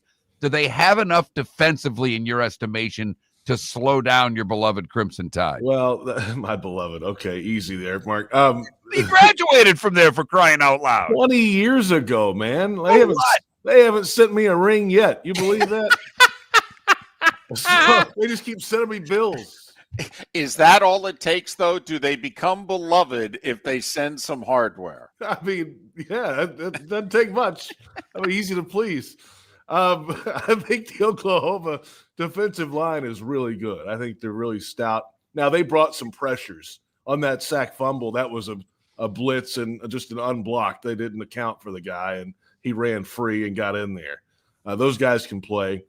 We'll see how bad the hamstring injury is for the guy who returned the fumble for a touchdown, R. Mason Thomas. So I think they can hang. Their defense is what's going to keep them in things. Their offense has just been really inconsistent. I think they can run the ball a little bit, especially they weren't really doing much offensively until the quarterback started running around and doing his thing. I wouldn't trust him throwing the ball down the field consistently play after play. They're going to have to run it offensively and maybe get a takeaway or two on defense, I think, to hang. Jags came up with the must-win. I know you didn't call it a must-win. We did, though. If they were going to be a playoff team, you've got to beat bad teams on your schedule. They did, but the defense also allowed the Raiders to score the last 4 times they had the ball. It seems as if they don't force the turnover, they can't stop you, which reminds us of years gone by. Is it gotten to that point? Is this a rut? Is this fixable? I think it's fixable. I mean, let's start with the game itself last week. It was 9-6 after 3 quarters. Right. And then all hell breaks loose in the 4th quarter and overtime. That was unbelievable change and turn of events. I think the Jags are very injured right now. There are a lot of frontline guys that are out or were out going into the game and in game even. So they're running guys out there that were not on the plan on both sides of the ball. But defensively, to answer your question, they had gotten away from the takeaway thing the last few weeks, and they finally got a pick in that game in Vegas, which is great. But they were getting them in bunches early in the season because they were getting consistent pressure on the quarterback, and he was lofting it down the field and a tip ball here or there, Then it kind of dried up when some injuries happened. Dried up when Devin Lloyd wasn't on the field anymore for a couple weeks. He's expected back this week. That's a good sign. Eric Murray, the safety, is on IR, so he's out for a while, and that's been an area that teams have attacked, I think, or will attack. Certainly the Raiders did with Brock Powers down the middle of the field, 11 catches and 3 touchdowns. So that they've got to figure that out. And then we'll see what the status is with Jordan Lewis, the corner who was injured in game and did not practice on Wednesday. So there's some question marks on the back end, but I think they're getting some people back. If Lloyd's back and 100%, then that's a good sign, at least for the front 7. And Travis Hunter out. I mean, the first question. So that one too. Clearly, I left that one out. I mean, that's the one he's out. They don't really know how long. It's at least 4 weeks. So on the IR, but I think they're the plans. I think for Hunter were more offensive driven in this Raiders game. So they had to scrap the plans Thursday night and start over again when Travis got hurt in practice on Thursday. So I think he's their best cover corner when he's healthy. He's not healthy, and that leaves a hole on both sides of the football. That's the great danger of a guy like this. If you're going to put him out there on both sides, he goes down, you lose 2 positions. And, the good news, Houston doesn't have an elite tight end because the last couple of weeks, tight ends have been a nightmare for the Jags. and obviously no C.J. Stroud. But the Jags made a move. They sent a couple of draft picks. Draft be damned next year. They're getting rid of picks. They got rid of one for Hunter, now a 4th and a 6th to get Jacoby Myers. Look at the receivers were dropping the ball. He's a very sure-handed receiver. This should help Trevor. How quickly will it help him in your opinion? That's a good question. And remember, James Gladstone, the GM, was with the LA Rams when they said bleep those picks. So he knows how to deal picks and draft without high picks and those things. So he has experience both ways. So he's not scared to pull the trigger. It's funny. Liam Cohen was asked about this. How fast can he do it? Usually it's coach speak. Oh, we can get him up to speed fast. He's like, yeah, this is totally different than what they do. So he's going to have a little bit of learning curve here. Edgar Bennett was with him in Vegas, the wide receivers coach. So that should help. At least he knows how to teach him certain things and how he likes to learn. And obviously he's going to be motivated to learn and work fast because this is a contract year. So, all right, you need some reliability. They had Marvin Jones here a few years ago, a guy who was a veteran receiver. I mean, he couldn't run after the catch, but he could catch the football. If you needed 8 yards on 3rd and 7, you're going to throw it to Marvin Jones, right? And it feels like this is the same idea. He needs a security blanket in the worst way because Brenton Strange is still out for maybe a little bit longer. Not sure how long, the tight end, and nobody else can catch a cold right now. So give me somebody reliable who can catch it, and we'll go from there. Might be a 7-yard stop route, but that's fine. JP Shadrick, Westwood One, Touchdown Radio Network, Jags Radio Network. Follow him on X at JP Shadrick, SHADRICK. So, guy kicks a 68-yard field goal, and then there's an issue with the football for the rest of the day. So here's the story. This is a real story. It's funny. I went down to the equipment room the other day. I always kind of check in there once every couple days because they're good guys. And I asked George Palacier, the equipment manager, hey, where's the football? Did you give it to Cam Little? He's like, wait till you hear this.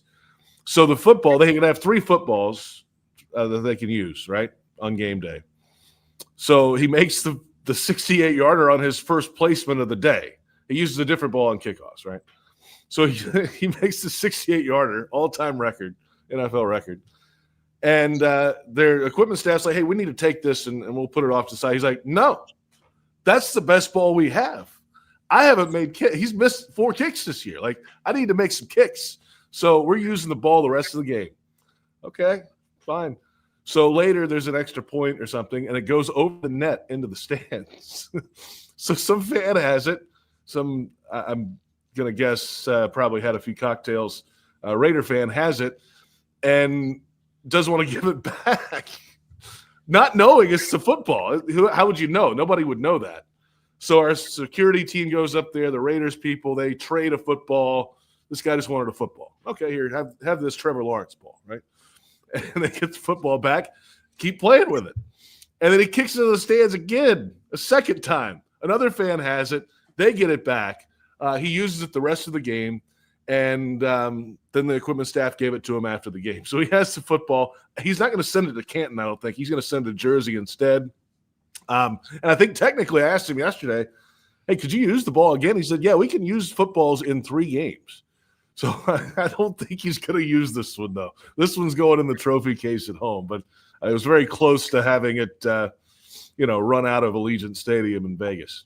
Well, I was at a Steelers game a couple of years ago when a kick went into the crowd. The security does not mess around with the guy that catches the football. You think it's your football? BS. They come after you quickly with those K-balls, don't they? Well, yeah, they're valuable. I mean, there's only a handful that you have to have. So, hey, they made the deal, and he got his football back, which is pretty amazing. And then he only had the record maybe for a day, and then Aubrey almost matched it the next day. Like, when he was, I don't know how many watched Monday night, but at the end of the half, Aubrey's lining up from 68. And Joe Buck said, can you imagine if you're Cam Little, you may have the record for little over 24 hours. And Aubrey had the distance, but pulled it left. You know, it's funny. I was at a charity event last night here in town. Josh Scobie, the former Jaguars kicker, the all-time leading scorer, was there, and I was talking to him about it. I'm like, how many of these are going to be? He's like, somebody's going to make a 70-yarder this year, because the rule change where you can work on the footballs all week long, not just on game day anymore. So you can work these balls in all week and get them in tip-top shape that you like them, and they are going to fly. And we've seen that. I think there's already been 7 made field goals this year of 60 or more yards in the NFL. So Scobie's like, boy, they're making us look like idiots. Like, we couldn't kick anything this far. This 59-yard field goal was the franchise record. It's not even close anymore. JP Shadrick, Jags Radio Network, college and pro football for Westwood One, and college football for the Touchdown Radio Network. Follow JP on X at JP Shadrick. JP, as always, thanks. Have a good call Sunday. Yeah, have a great day, guys. Appreciate it. Your roof is your home's first line of defense. At Pelican Roofing of Florida, Ronnie John and their team bring years of experience to protect what matters most, your family and your business. From residential repairs to large-scale commercial roofing, we deliver honest work, fair pricing, and quality you can trust. An upgrade on your roof can lower your insurance costs. Don't wait for a leak to turn into a disaster. Call the experts at Pelican Roofing today. 1-866-9-PELICAN. That's 1-866-9-PELICAN. Online at pelicanroofingcompany.com. CCC 1332512. The Cape Coral Police Department is growing, and they want you to be a part of it. They're hiring new officers. Starting pay is between $74,000 and $90,000, depending on your experience. And with a $10,000 hiring bonus, you can be making $100,000. Enjoy paid holidays, off-duty details, plenty of OT opportunities. They're also hiring dispatchers and professional staff. So go to capecops.com. Capecops.com. Be brave, be best. Be Cape. American Paint Supplies, for nearly 30 years, is your one-stop shop for all your coating needs. If you are a designer, a contractor, a professional painter, or a weekend warrior, American Paint Supplies is the place where experts go to get expert solutions. At 6100 Shirley Street in Naples off of Pine Ridge, American Paint Supplies delivers the best solutions with the best products with the best support. Meet Gene and his team today at American Paint Supplies. Call 239-566-2700. That's 566-2700 or online at AmericanPaintSupplies.net. Let's talk the big differences between Floormeisters and the big box store that sells flooring. Floormeisters is family owned. They do flooring, not doors, nuts and bolts, or weed killer. They specialize in it. They know it. Floormeisters backs their installer, so if there's ever an issue, good chance the boss, TJ, will come out and make it right. Floormeisters prices beat the box stores every day of the week. When you think flooring, think Floormeisters in Naples. Floormeisters.com. Real people, real prices, real quality selection. The Floormeisters, just keeping it real. This is Miller and Moulton.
According to the TMZ story, no injuries at the Spoelstra house.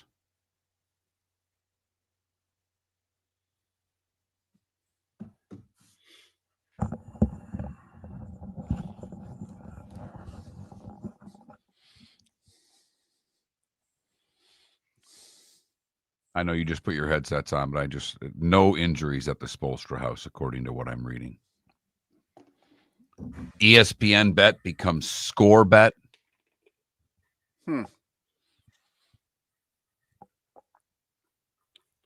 Who do I take?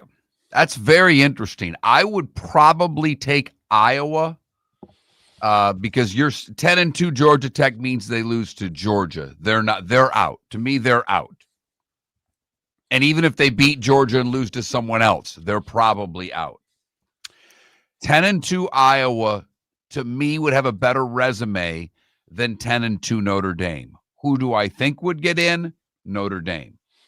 I actually think Iowa would get in because Notre Dame's best win is USC at home. Iowa will have beaten USC at USC, and they will have beaten Oregon. I don't know how you take Notre Dame over Iowa. That would be a travesty. Seriously. There's no way you could put those two resumes side by side and take Notre Dame. Couldn't do it. Not only that, Iowa lost to Indiana by 5. I mean, nobody's played Indiana tough this year. Nobody. And I am. Are you at that Iowa-Oregon game this week? Is that your game? Yeah. That's a place I want to go to a game at. That's on my short list of places I want to. And I want to see a good game because I want to see that fan base riled up. You know, they talk about how close they are to the visiting bench and how loud it gets. That would be a fun place to see a big game. And it's supposed to be like 45 and rainy. It's supposed to be miserable. I don't know if I want to see that game. Which I think favors Iowa.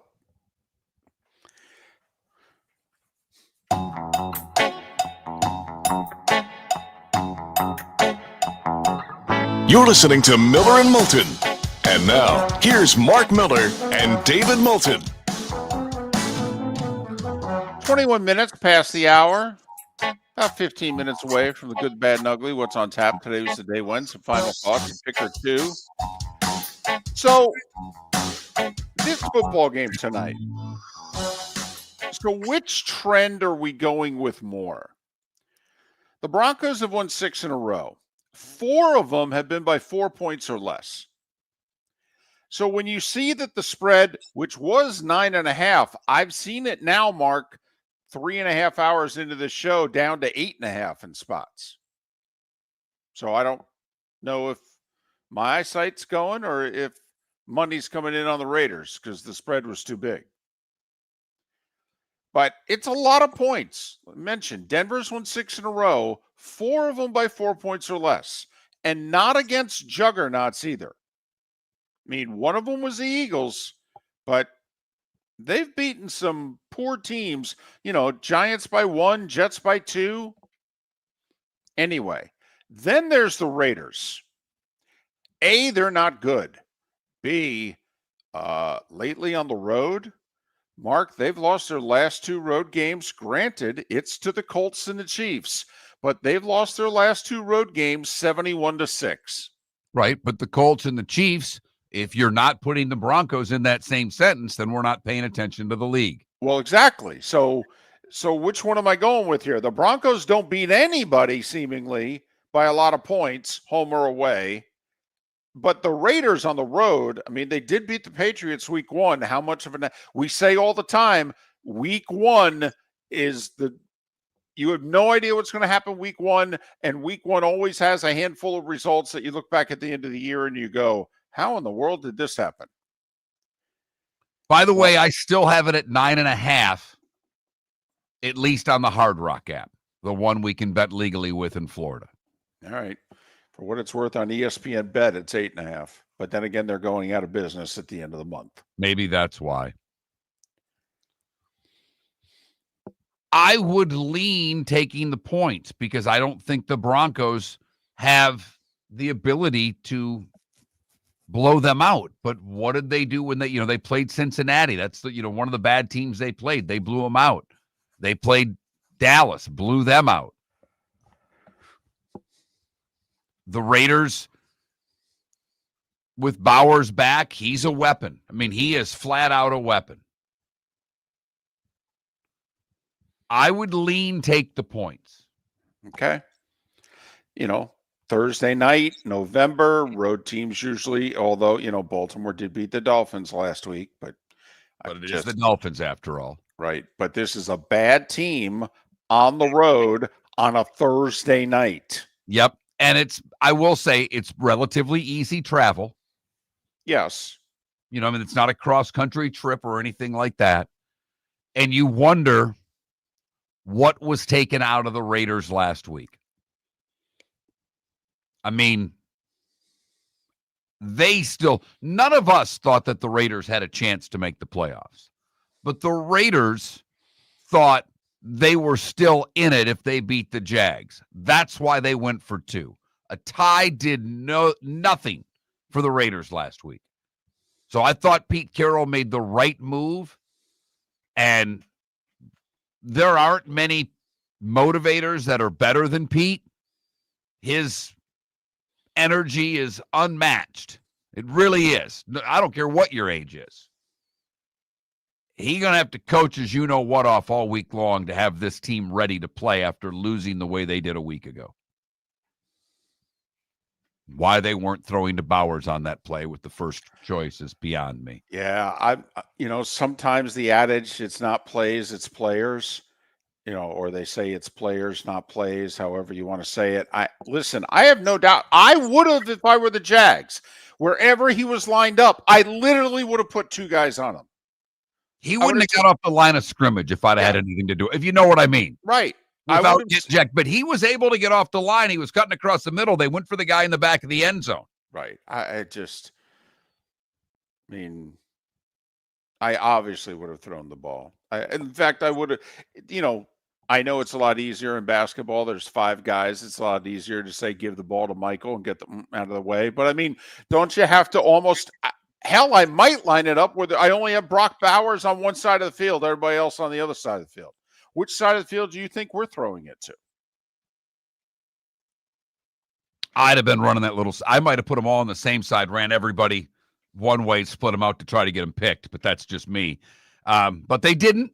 They didn't get the 2-point conversion. They lost. And now I know it's a division game. I know tape doesn't lie and all of that stuff, but they're 2-6. Their season's over. I mean, they literally would have to basically run the table to get in. Yeah. So how much do the Raiders have tonight? That's what I question. And Geno's been a bit of a turnover machine. Now he's got Bowers back. That certainly helps. But I don't know if they've played a defense like this yet. I mean, this defense is elite. It's very good. It is. I mean, there's a reason last week's game was 18-15 between Denver and Houston. Arguably the 2 best defenses in the league. The Rams and the Seahawks have their hands raised, going, don't forget about us. There's a couple of others, but Cleveland, at times. But, yeah. No, Denver's is top 5 in the league, no question. Missing the top corner, though, who I actually think they would have put on Bowers a little bit tonight because he's a bigger corner, and I think he would have matched up better than anyone else they're going to put on Bowers. By the way, a mistake on me because Schultz, the tight end for Houston, is their leading receiver. Collins has missed games. Don't you just a quick prop bet to go back to the Jags? Do you just take the over for the Houston tight end yards, whatever it is? Yeah, backup quarterback, which means more tight end, right? Yes, right. That's exactly where I was going. That the best friend of a quarterback is the tight end. Backup quarterback may even be a better friend, right? And trust me, Vegas doesn't trust the Jags. They are just a 1.5-point favorite in Houston against a backup quarterback. You know, there's a couple teams here from a scheduling standpoint have real opportunities. Think about it. Jacksonville comes out of the bye at the Raiders. They get by. Now they get Houston on the road without CJ Stroud. Hey, man, you don't care how you get the W's. This ain't college football. Okay? We ain't polling after the game. We're just looking at the standings. I mean, Mark, Carolina, they've got the Saints this week, and then they've got at Atlanta. Well, Atlanta just lost a heartbreaker at New England. Who do the Falcons have this week? I mean, they got another really tough game. They could catch a 3-6 Atlanta team in which everybody's talking about Raheem losing his job. Atlanta's in Berlin. They play the Colts this week. Right. I mean, there's a good chance they're going to be playing a tired 3-6 Atlanta team in which everybody's talking about the coach is going to get fired, blah, blah, blah.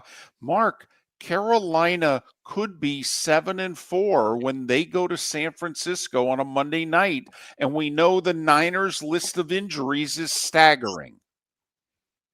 And the Bears have one of the most difficult finishing schedules probably in the league.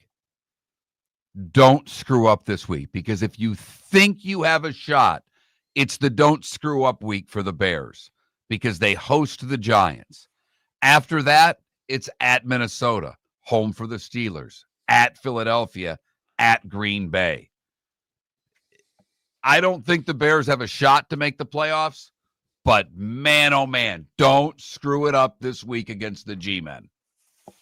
Hey, think about it. They got the W in Cincinnati. We don't care how. They nearly blew it. Doesn't matter. And you're right. Just get to 6-3, man. Get the W. Put the pelt on the wall. We get to 10 and we see where we're standing. Miller and Moulton, the Diamond District Bonus Hour.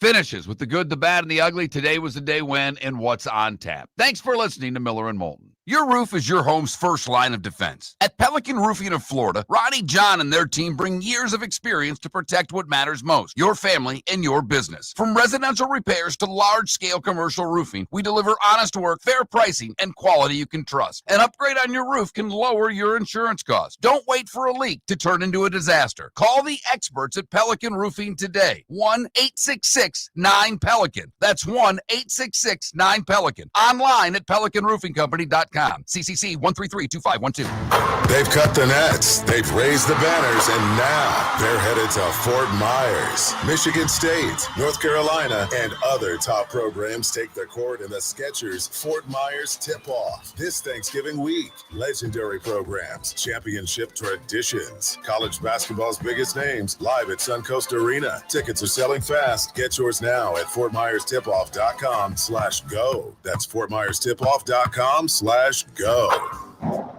Got a cracked window or foggy glass? Don't wait for the next storm to make it worse. Your local Glass Doctor Home and Business is just down the road and ready to help. From leaky frames to shattered panes, we've got the tools and the know-how to get your home or business storm ready. With flexible scheduling and our done right promise, you'll be in good hands. So before or after the weather hits, call your neighbors at Glass Doctor. Glass Doctor, Glass Doctor. Call the Glass Doctor. We fix your pains. Oh, yeah. Mark Miller for Sleep Treatment Direct. They are helping me with sleep apnea. And by helping me, I mean curing me. No more CPAP machine. No more snoring. No more tossing. No more waking up exhausted. Their expert team got me the right treatment, fast and hassle-free. If you want to feel energized and get rid of your snoring, call Sleep Treatment Direct today. 444-1741. That's 239-444-1741. Sleep Treatment Direct. Sleep safe and This sound. is Miller and Moulton.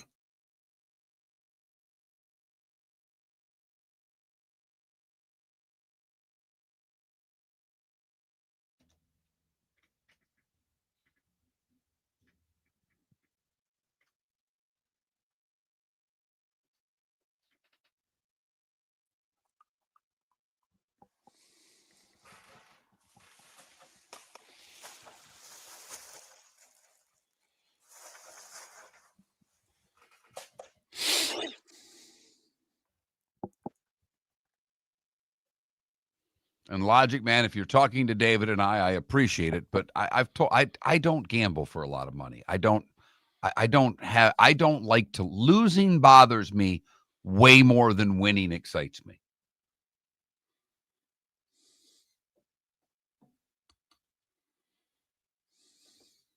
Besides, I lose enough money every week playing golf.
So when I go down my TikTok holes, for whatever reason, Scarface clips have been coming in the last few days. Oh, wow.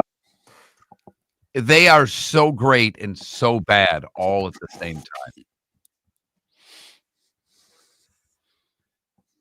Say hello to my little friend. They're oh my goodness. Is his accent different in every clip too? Well, not too terribly bad, but it's just, I can see, having now lived, when I saw that movie, I'm a kid in Michigan, not exposed to any sort of Latin culture whatsoever. My exposure to Latin culture was a Taco Bell drive-thru. Hello. So, now being exposed to it, I can see where, even beyond the drug part, the anger and resentment comes in. Welcome to the bonus hour, brought to you by Jason and Todd at the Diamond District. And now, here's Mark Miller and David Moulton.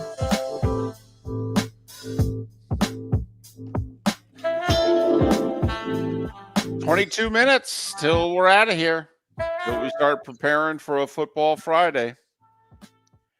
Miller and Moulton, millerandmoulton.com, Miller_Moulton on X. Today's National Basketball Day. Which way do you like your basketball? College or pro? I was going to make an eggs joke there, but decided against it. Probably smart. Yeah. I got to tell you, you give me these pump fakes because I control the board. David comes out of break. And sometimes I'm pressing buttons and making sure we're on, and then I'll turn to look at something, and David's yet to speak. And I'm like, did I hit the right button? Is his mic on? And then it always happens when it's this last segment with the Diamond District rejoiner. And I just think David's grooving to that kind of smooth jazz sound that's going there. Hey, we're wrapping up 4 hours here on Easy Listening 101. Don't even know what a DJ is anymore. Do they still play music? There's one like per 300 stations, I think. And that person's very busy recording stuff. Very right. busy. Right. All on voice track. Another industry that's just died in front of our eyes. Yep. But we're trying to stay alive. Hey, keep listening to the radio, folks. Or at least stream us, whatever you do. Yeah, Miller and Moulton, millerandmoulton.com. Hoo-wah. It's that time again, nearing the end, but not quite there yet. Here's Mark Miller with Today Was the Day When. Today was the day when, brought to you by the Fort Myers Tip-Off. Coming Thanksgiving week. Great teams, great week of hoop, 2 men's divisions, Monday through Thursday, Spartans and Tar Heels, the 2 marquee teams. And the women's tournament starts on Friday. For more information, FortMyersTipOff.com. I do not have a lot today, David, so you may be busy. 1869, however, is when we start. The first U.S. college football game. I got the under. Smart bet. Rutgers beats New Jersey, which is now Princeton. Your final score, 6-4. There you go. Of course, I hope that cashed in back in the day. Who knows? The over-under might have been like 6.5. Right. I don't even, the rules have changed slightly. 1917, the Bolshevik Revolution begins. During the Russian October Revolution, 1917. David was up early for this in 1947. It was the debut of NBC's Meet the Press, the longest-running TV show in the U.S. 1970, at Nipmunk Regional High School in Mendon, Massachusetts, Aerosmith performs their first ever gig. They would become the best-selling American rock band of all time. Did you ever see them? Yes, I did. At the Saginaw Civic Center, somewhere between 87 and 90. I don't think I missed a show at my hometown arena. So, saw them 2 places, both in the city. One was outdoors on a pier. This radio station had the Pier 52 concert series. Steven Tyler and the band were hammered. They were awful, horrendous, slurring. It was embarrassing. They got booed and bottled off stage. Seriously, people were throwing bottles at them. They didn't last a half an hour. John McEnroe had to come out with Vitas Gerulaitis and a few others who were there and start playing to save the concert. Then I saw them a few years later at the Garden, and they were amazing. Drugs. They're a powerful thing. They really are. They really are. All right. 1975, at St. Martin's College in London, the first ever performance by the Sex Pistols. Ooh. My guess is there were about 10 people there. That's my guess. Art Modell announces he's moving the Browns to Baltimore today in 1995. He had no choice. He was stuck on the plane and they wouldn't let him off. That's not a joke. Modell wanted to fly back to Cleveland and give the city one more chance to match. And the folks in Baltimore said, if you get off the plane, the deal's dead. Sign it now, or it's over. Looks like I saw them at in 86, May 20th. My son's birthday, by the way. And 2001, the TV drama 24 premiered on Fox. James Naismith, Pat Dye, Glenn Fry, Walter Johnson, Pat Tillman, and Ray Perkins would have all celebrated birthdays today. I have a fondness for Ray Perkins. He was the coach of the Giants that delivered the first winning team in my lifetime. Sally Field is 79. Actor Ethan Hawke, 55. Lamar Odom, 46. Emma Stone, she's 37. Emmanuel Ogbah's 32. Sam Reinhart, 30. And Alejandro Kirk, catcher for the Jays, is 27. What did I miss, David? Abraham Lincoln elected president today in 1860. And sometimes, Mark, we're a little slow to the switch. So apartheid started in South Africa in 1948. It took us till today in 62 to come out against it. Sometimes we're a little slow. Then again, we had a few things going on in our own country at the time. Time to see life a little bit differently. Here's Mark Miller with the good, the bad, and the ugly. What you got, Mark? We go to North Fort Myers for the good, where 17-year-old boy saved his family from a mobile home fire. He gave his life to do so. It's not necessarily good, but the young man at 17 got his mom, got his family out. He gave up his life for others. It's a remarkable story.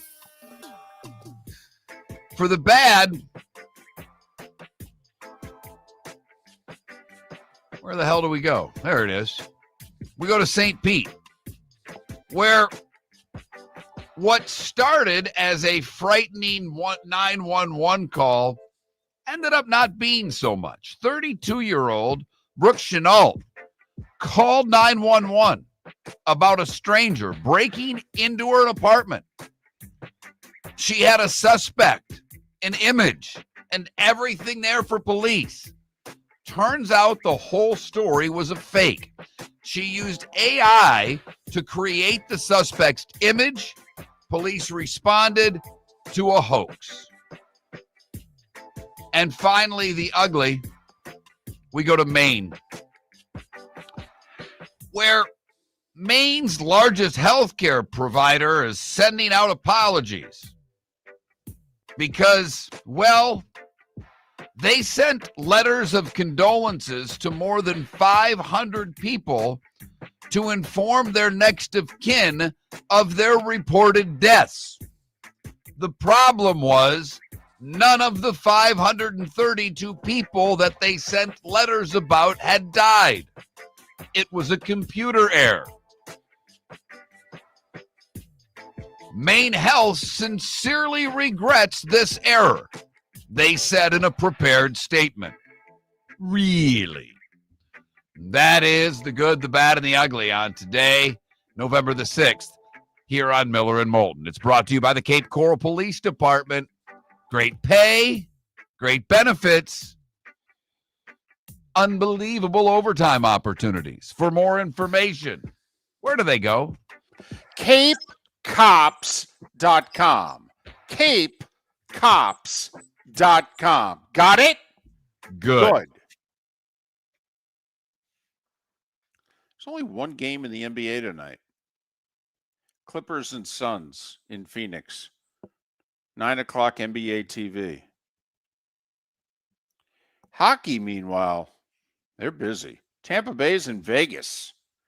Florida's in Los Angeles. So you got to stay up to 10 o'clock just to see them drop the puck for either one of those teams. But otherwise, all the games are on the ESPN Plus tonight. Caps and Pens renew their rivalry. Ovechkin got number 900 last night, for those of you that missed. A really good one in Jersey. Seth will probably be at it. Canadians and Devils Those two teams combined are 18-7. Off to a good start. So there you go. College hoop. Gators, coming off of that loss to Arizona, are hosting North Florida. They are 41.5-point favorites in the game. Whew. 41.5.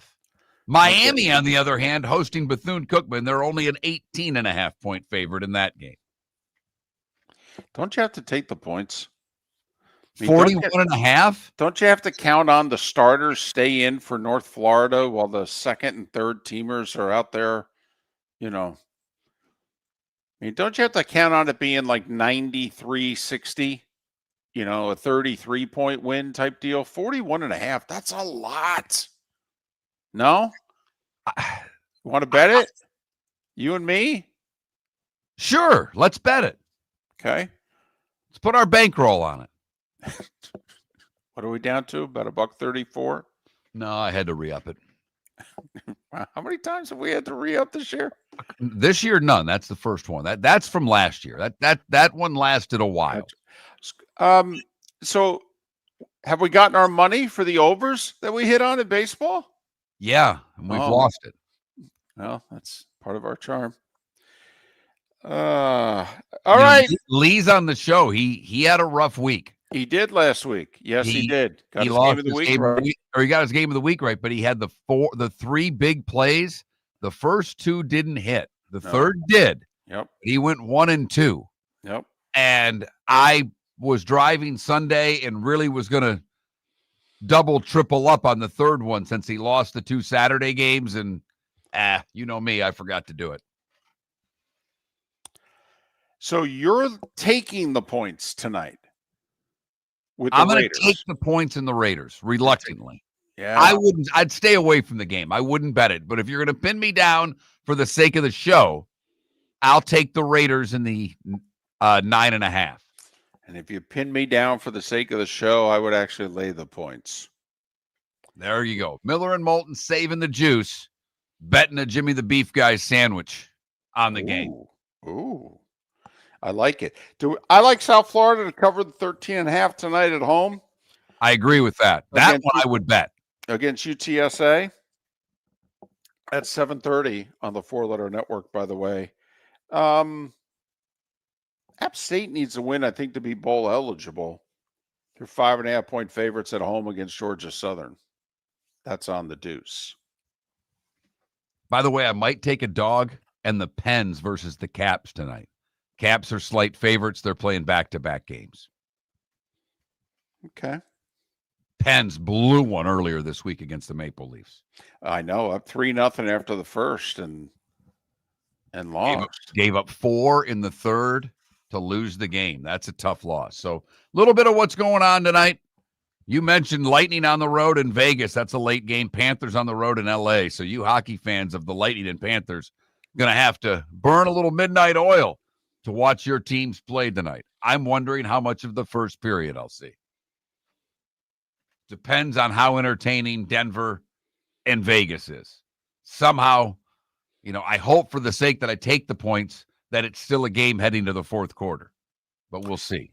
Well, so do Alan Kirk.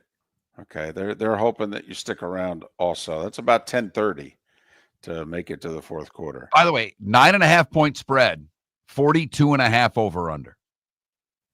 Okay. That's a pretty low number. Right. That's like 20, 25, 18, 25, 17. Yeah, that is low. Well, they're counting on, the Raiders offense. Like we've mentioned, last 2 road games have been outscored 71-6. And I don't know. That's a tough game to bet for me. It's a division game, but the Raiders on the road are bad.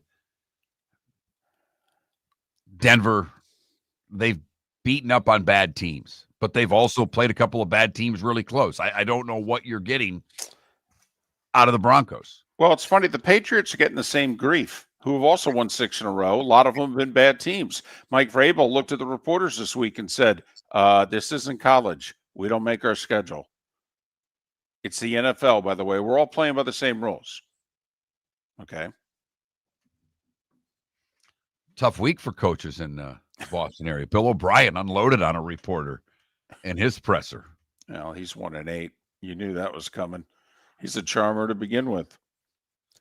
Miller and Moulton, Football Friday tomorrow.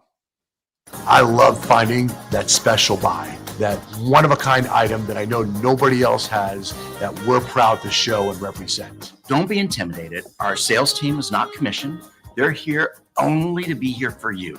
They're here to educate. They're here to listen to you, listen to what your needs are, and help you find the perfect diamond and marry it with the perfect ring.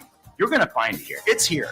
This is what we do, and this is what we've done for over 20 years. Football season is back, and celebrate your game day with Jimmy the Beef Guy. We're talking tender, juicy Chicago beef sandwiches. Whether your party's for 10, 100, or 200, bring game day to your house with Jimmy the Beef Guy. The catering packages come with the beef, the gravy, the peppers, the bread, everything you need. 2 convenient locations, Fort Myers and Bonita Springs. Skip the ordinary and bring the beef. Jimmy the Beef Guy, Chicago flavor, Southwest Florida style. Call today or visit jimmythebeefguy.com. Tell him Miller and Moulton sent Let's talk the big differences between Floormeisters and the big box store that sells flooring. Floormeisters is family owned. They do flooring, not doors, nuts and bolts, or weed killer. They specialize in it. They know it.